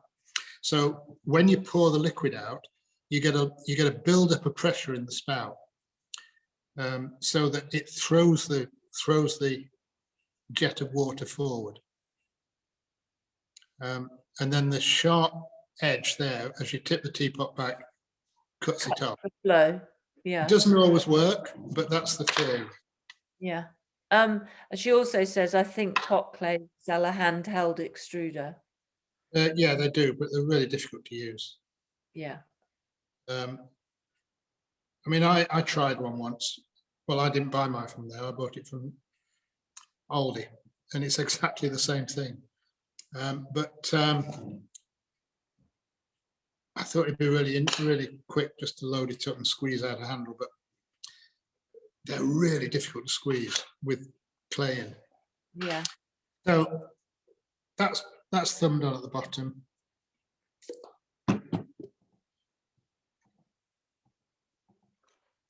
Sponged round. And then I just use this tool just to trim off the base. And it gives that nice little Kick at the bottom. Could we zoom in on that, Ian, please? Lovely, lovely. And then the last thing to do is to do the decoration, which again is similar to. I'm going to use the this one this time, the little rose.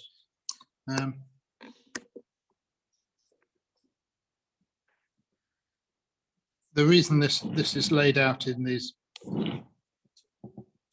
with the angles already on it is that I can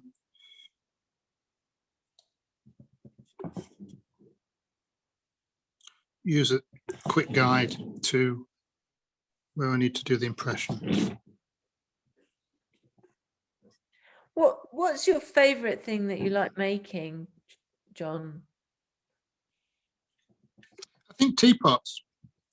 I think teapots they're the most satisfying, because there's so many things to get right, and so many variations. You know, if I'd have put a throne spout on this, it would have looked completely different. Teapots and the little boxes. Yeah. I really enjoy making those because they're a sort of discreet little thing. You know, they're just there in their own right. Do you think you like the challenges of the teapot? Obviously, yeah. I mean, that's part of it. It's when you get it right. I just make sure that there's enough play in there, because with this design where it springs off the top, it can be very close to the to the lid. To the lid, yeah. So there's just this to finish off. Lovely. So this is just a random question. So if you were going to be on your desert island, do you think you'd be wanting to make teapots there? Not really, no. But what would you take with you? Well, if I'm allowed a luxury as well as a book, as well as a pot, I'd take. All right, you're allowed a book. You are? What's the book you're going to take? I didn't know you were going to ask me this, Jenny. I would take the Rubaiyat of Omar Khayyam. Oh, right. Okay. Marvelous. because it's got a lot of connotations of being young, and my mum, and she was fascinated by it. This book. I don't know if anybody knows it. It's a very thin volume. It's a poem, a long poem translated from the Arabic. And there's a piece in it about potters, actually. You can read it in half an hour, but it's the connotation, really. It's interesting how you pick up on things that reference potters, because I know there's a song that's one of my favorite songs. I can't even remember the name of it now, but the line is "The fingers of a potter," and I've often wondered if the writer knew potters. Well, probably, yeah, I suppose. But the pot, if I was taking a pot, it would be this one. And I knew you were going to ask me this. It would be that. Oh, it's beautiful. And that's the Shoji Hamada bottle, and it's in the Walker Art Gallery in Liverpool. Liverpool. Yeah. And this one, because I remember when I was a kid, when I was 14, 15, around that period, we had a book at home. It was called The Treasures of Britain. It was an AA guide. It's like a combination of maps and places to visit. And that pot was in it. And I kept looking at this thing. I kept going back to it over and over again and looking at it and thinking, it was so alien. It was something I'd never seen before. It wasn't like the blue and white china we had at home. It wasn't like the pot dogs on my granny's mantelpiece. It was just alien, and it was just this amazing colour. That one's much truer to the colour it is. Yeah. The one in the book, because of the 70s printing, it was strange sort of ginger and green colours, which was just fantastic, really. But it was essentially that pot. But I don't suppose they'd let me have it. No. Well, we could ask. Thank you. I don't think I got much clout though. But I had, just before lockdown, the last year, I'd booked an appointment to go and see it. Because they said you could come and see it. It's in it's locked up downstairs, but you're quite welcome to come and hold it and handle it. So as soon as I can go back, I'm going to do that. I should have shown you this. This is for the little decorative finial on the top. Yeah. Which will be like that. And this is the mold I made from the top of the teapot. Of the teapot that we saw earlier. Yeah. So this is porcelain. And I think in the industry they call this pitchers. Don't know why, but they do. But they make a lot of, in those days anyway, they made a lot of molds out of porcelain, not plaster. And they last for a lot longer. And for a little press mold like this, it's perfect. You press the clay in.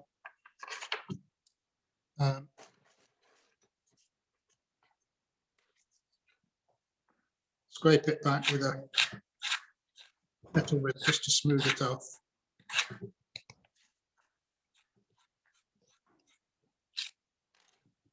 And then that has to stiffen up a bit. This is one I made earlier. So this has been in here about half an hour, 3/4 of an hour.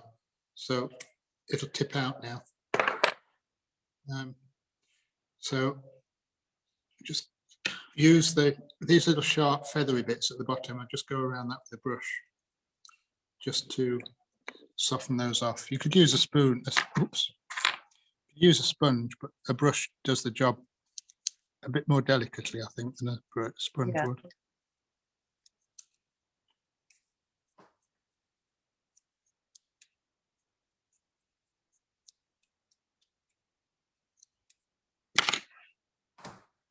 I'm just going to put a little depression in there. See why later.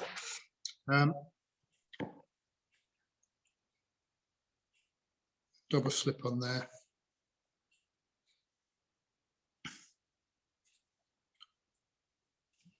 It's much too tall. That it really should be. In fact, I'm going to chop it down a little bit. You can see how well it sticks.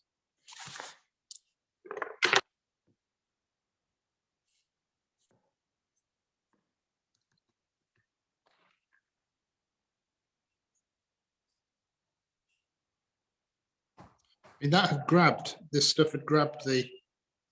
Yeah, I could see you had to pull it off quite Really, quite firmly.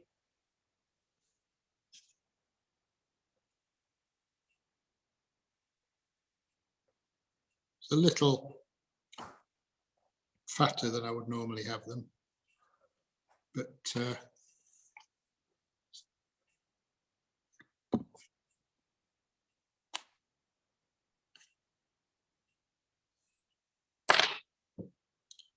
and then the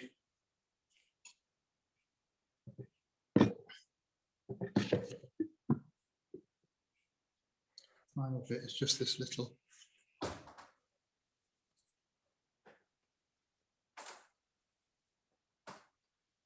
The little tiny egg-shaped piece that I drop in that hole just to Finish it off. finish it off. It's not quite finished.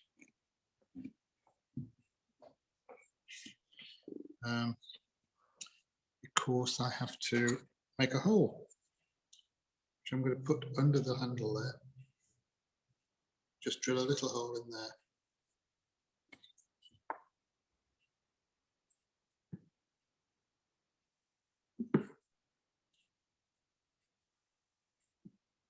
I was told that that was to let the steam out, but it isn't.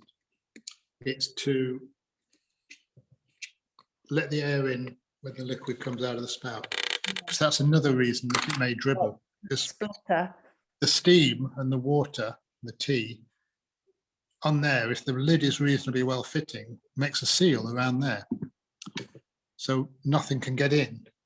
So when you pour it out, there's air pressure in there, or lack of it, and so you've got to let some air in to let the liquid out. So that's what the hole's for.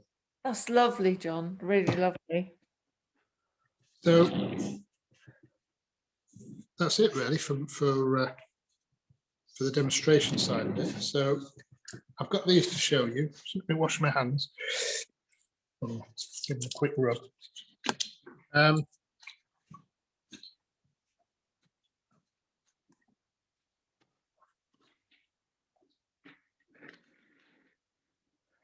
So the stuff, the decorative things I've been working on prior to lockdown were these, and they brought together quite a lot of different elements that I'd used in decoration in the past when I was making the stoneware. This stamping here, this is rubber stamps, little foam rubber, just ordinary seating sponge. This sort of sponge, just that, just cut and stamped on. You pick up the coloured slip. These are all coloured slips with stains in, obviously. So it's a white slip base with stains in, and these are stamped on and then stamped over. And the little blue dots are a paintbrush handle dipped in the slip. All the little dots are. These areas I mask off with masking tape and then paint in 2 or 3 coats so it gets nice and dense. Because I don't want the brush strokes, I want it to be fairly smooth. And sometimes I'll actually stamp over the top of that before I take the masking off. So you get these various different textures on the surface. The ones I really like, or the ones that I think are most successful, I'll put a gold band round. I did that one because it's got a wobbly top. I quite like that.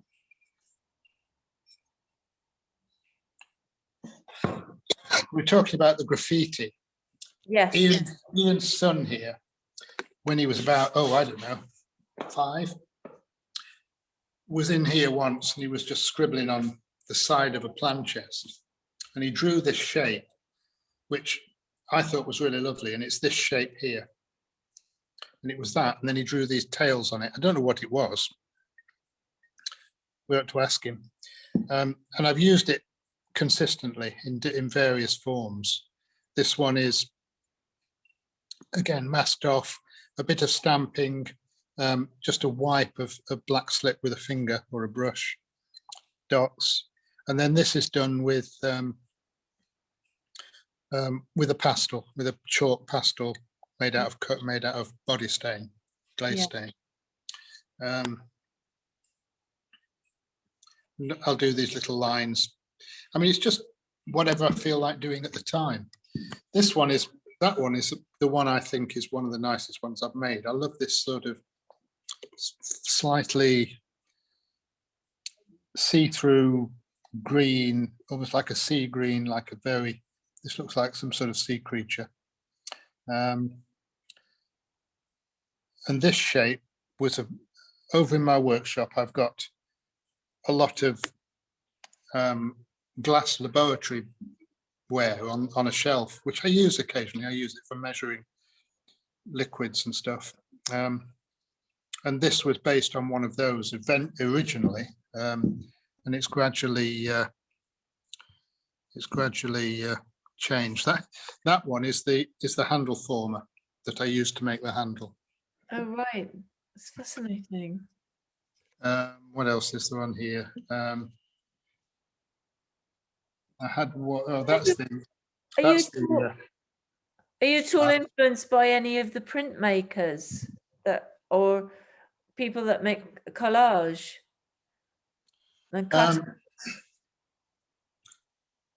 Not yet, because I've not seen them, but I shall look them up. Okay.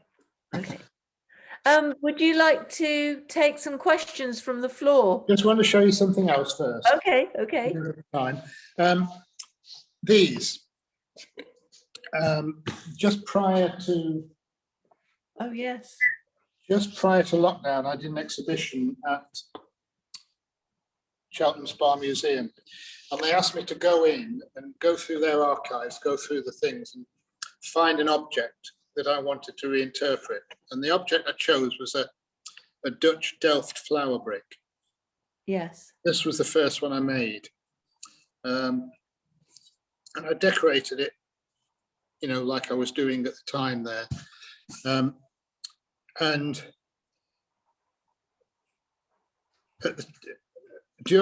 earlier than that, I'd been working with a gallery in London called The New Craftsman. And I'd been making tableware, and it was a year ago. It's probably a year ago. The managing director and I had a Zoom talk, a Zoom chat, and she said, "Had I got any ideas I'd like to work on?" Because they're brilliant. They work with you and they help you develop these things. And I said I'd been looking at. Well, I think she maybe mentioned flower arranging and tulip pots. So she showed me this image of an 18th century Dutch tulipier, which was this tall, great big tall thing like a Chinese pagoda, which they grew bulbs in during the tulip mania that they had over there. And I started working on these tulip pots for them, and this is one of the latest ones, this tulip bowl. Not many tulips around now, but it's got these little spouts on it. It's a lidded piece. Oh, wow. So filled with water. Jane says she loves the flower bricks. Yeah, well, I'm doing these now. I'm doing these for them, but they're done in a different way now. I extrude them. I extrude them as a long square tube. Yeah. And cut the section off. Then all I've got to do is stick the ends on. So instead of having 1, 2, 3, 4, 5, 6, 7, about eight or nine crack joints to crack. Yeah, We've got 2. fantastic. So, and they're a lot quicker to make. Yeah. Oh, I've forgotten I didn't put the little extruded feet on the teapot. teapot. Which I could do if you want me to. Yes, it's got to 9 o'clock now. It's 9:10, isn't it? 10 So past. we've got to be finished by 12:30. Pardon? Got to be finished by 12:30. Okay, have we got enough time to do that? Yeah, And yeah. but also be able to take some questions. Yeah, well, the extruder's over here, so I'm going to extrude. Okay. Just show We'll follow you over. Yeah, okay. I'm only extruding one just to show people it's working, really.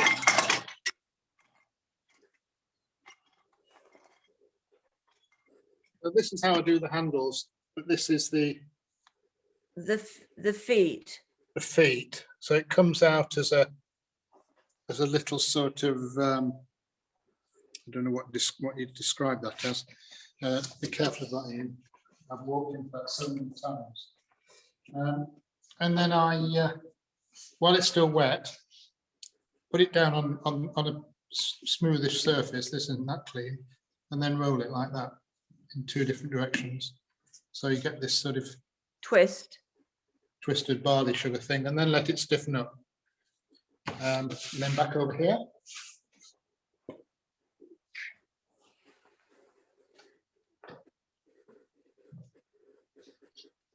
Can I move this? Yeah.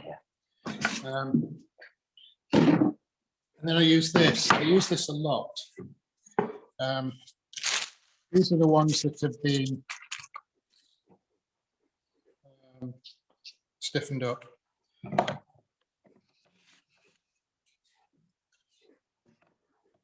And the reason I use this is because I used to use it I designed it at college for doing something else, but it's brilliant for chopping extrusions. And the square ones I make for the tulipiers, the square extrusion, I can chop the ends off this with this, and it means I get them dead straight, dead smooth, and you don't have to do any scoring or anything. You just stick the sides on because the sides are so close fitted. So I'm just going to drop those across there and trim those off. It's like the butcher the cheese man uses too. And then line them up with one of these lines. So those are all exactly the same length, and they're all the same height, and all the same. They're all flat and square at the top.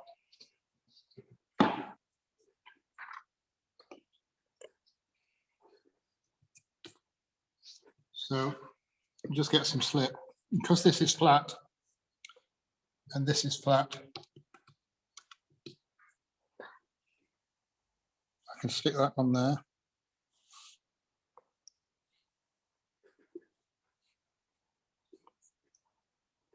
Twist it, work into place, squeeze out all the excess slip.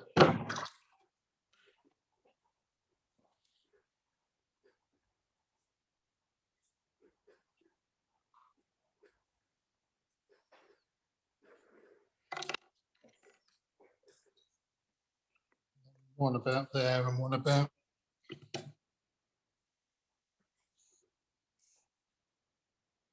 I guess.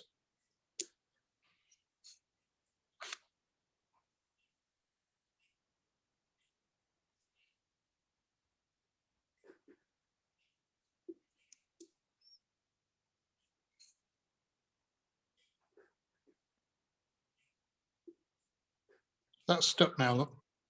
Amazing.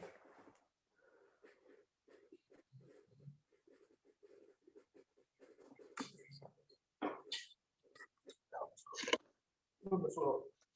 Well, I'll use another brush.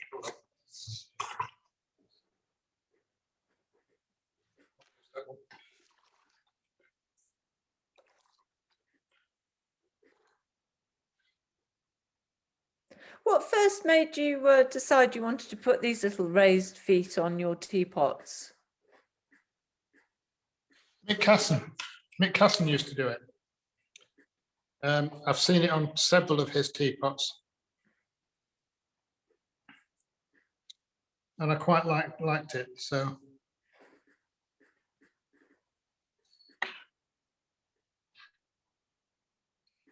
it just gives it a bit of Presents. yeah. It's like a little person. It's not stood there. It's off, and it means that Looks like it's a little lady with a skirt. if you're doing stoneware or porcelain, you don't have to have the whole base unglazed. You can just unglaze those little bits there. Yeah.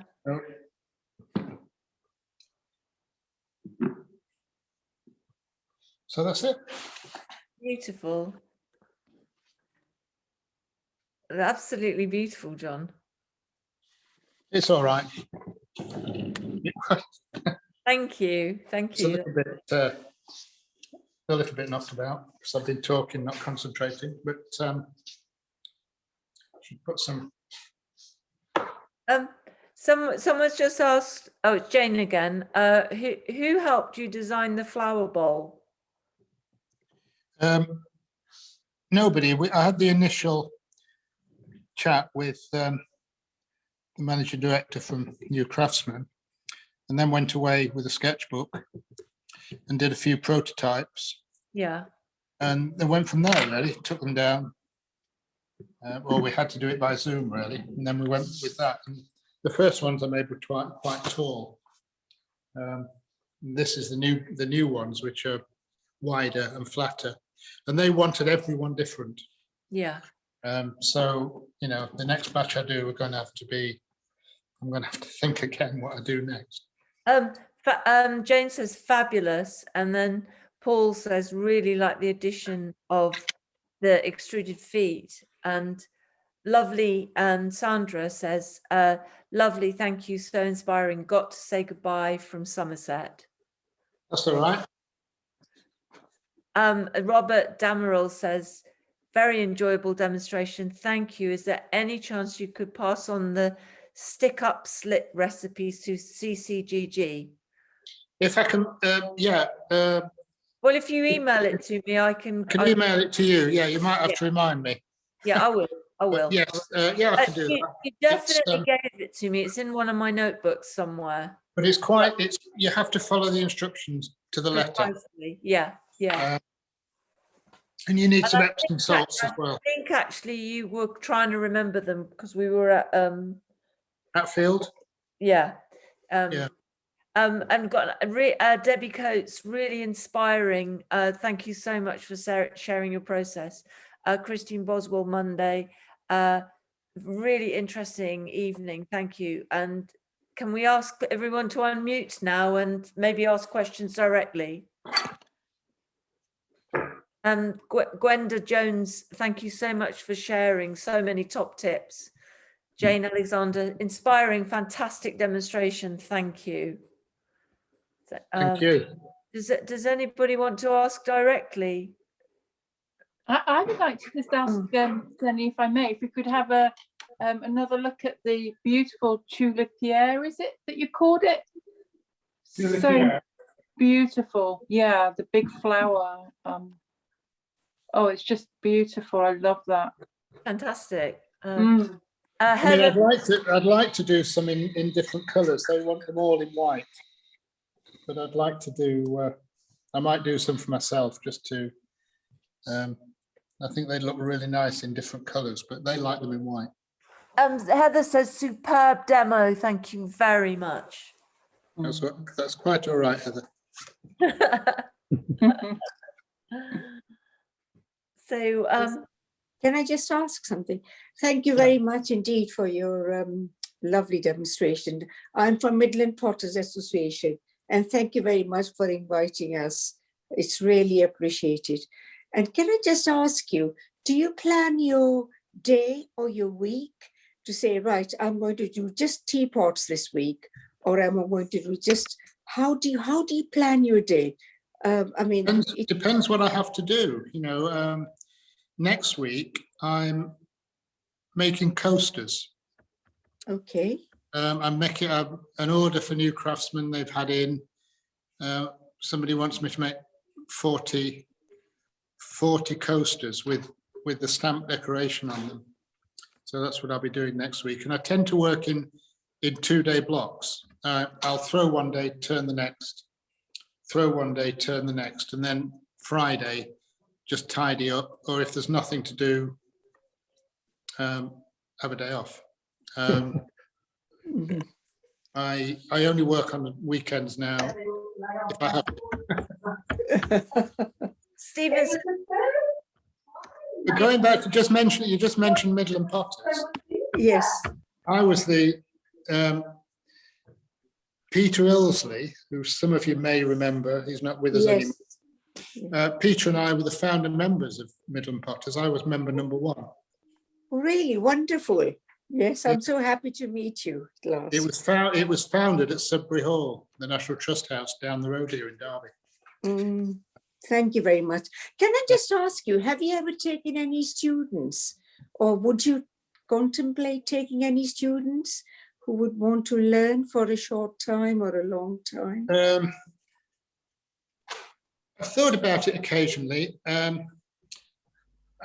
think it's difficult here because it's a school, where I work. The building I work in is part of the school complex. So having visitors in is really quite tricky. I've started up another workshop at home, which I'm going to try and, I might use it for a different sort of work. I don't know, but when that's up and running, I may be able to do it there. I have got I've got a friend who I sort of help out as a sort of just, not a mentor really, or maybe it is, I don't know. But when she has a problem, she'll ring up or email and we'll sort it out and she'll go off and try it. So it's a sort of, I think the CPA actually called it a mentoring scheme. But it means that you can get on with doing what you do in your workshop or your studio. And if you come across a problem, we just chat about it on a one-to-one basis. So I'm happy to do that if anybody wants to do that.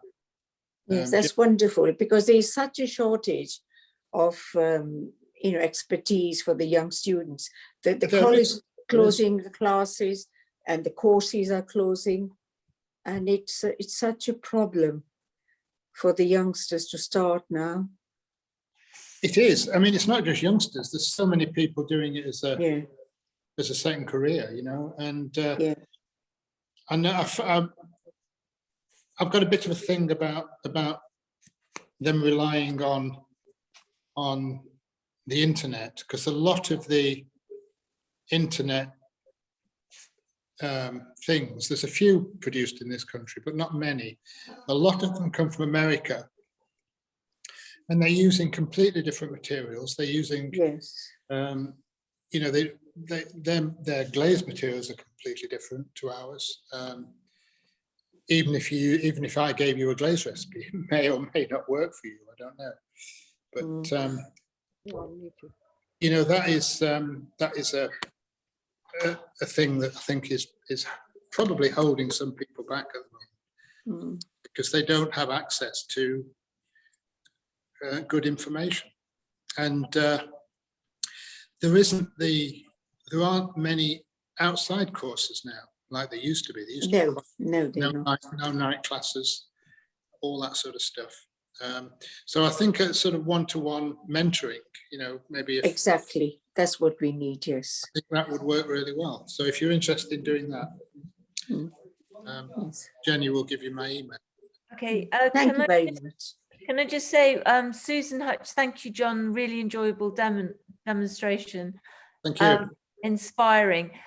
Janet Beeston says, thank you. Your talk has kick-started me back into the workshop. Love all your handmade tools. That's from the Midlands Potters, Jan Beeston. As a member of Midlands Potters, I love the fact you're the first member. That's from Gwenda. Really wonderful. Many thanks. Are the roulettes generally available? Phil, Midlands Potters. No. And Paul Hillcox. Thank you, John. Great demonstration. Well, just going back to the roulettes, are they available? Pot clays sell some American ones, Yes. but they're not this pattern. They're different things. They're much simpler. They're sort of zigzags and things a bit like a pastry cutter. Okay. And Yes. various sort of, but you can get them. But this particular traditional English roulette is not available to my knowledge. You have to find someone who will make one for you. Thank you. I'd Thank like you. to say thank you very much, John, from Okay. Cornwall Ceramics and Glass Group. And can we also, before we go, could Ian come Take a forward bow. There you and go. take This a is my bow, because he has been filming all night. Thank you so filmmaker. much, Ian. We're going to And clean thank up you. now. Go to the pub. Thank you for letting us use your department, because I believe you're head of department. Well, it's fantastic having John in the department, so that's just fantastic. You're very lucky. You're very lucky. I Um, Thank And you. and Debbie Coates says, thanks, Ian. Great filming. Yeah. True. Thank you. Jenny and John, before we go, can I just say that I will send everybody who's attended this evening a link to a wonderful festival in Cornwall, in St Austell, called the White Gold Festival, which is taking place, I believe, from today onwards. I think it's 24th of June, I think it is. But I'll send them a link so they can have a look at it on the internet. Thank you. Okay, great. And I must apologise for my failure to research how to use a batmate properly. First time I've ever used. I think that's perfect, that it all went horribly wrong.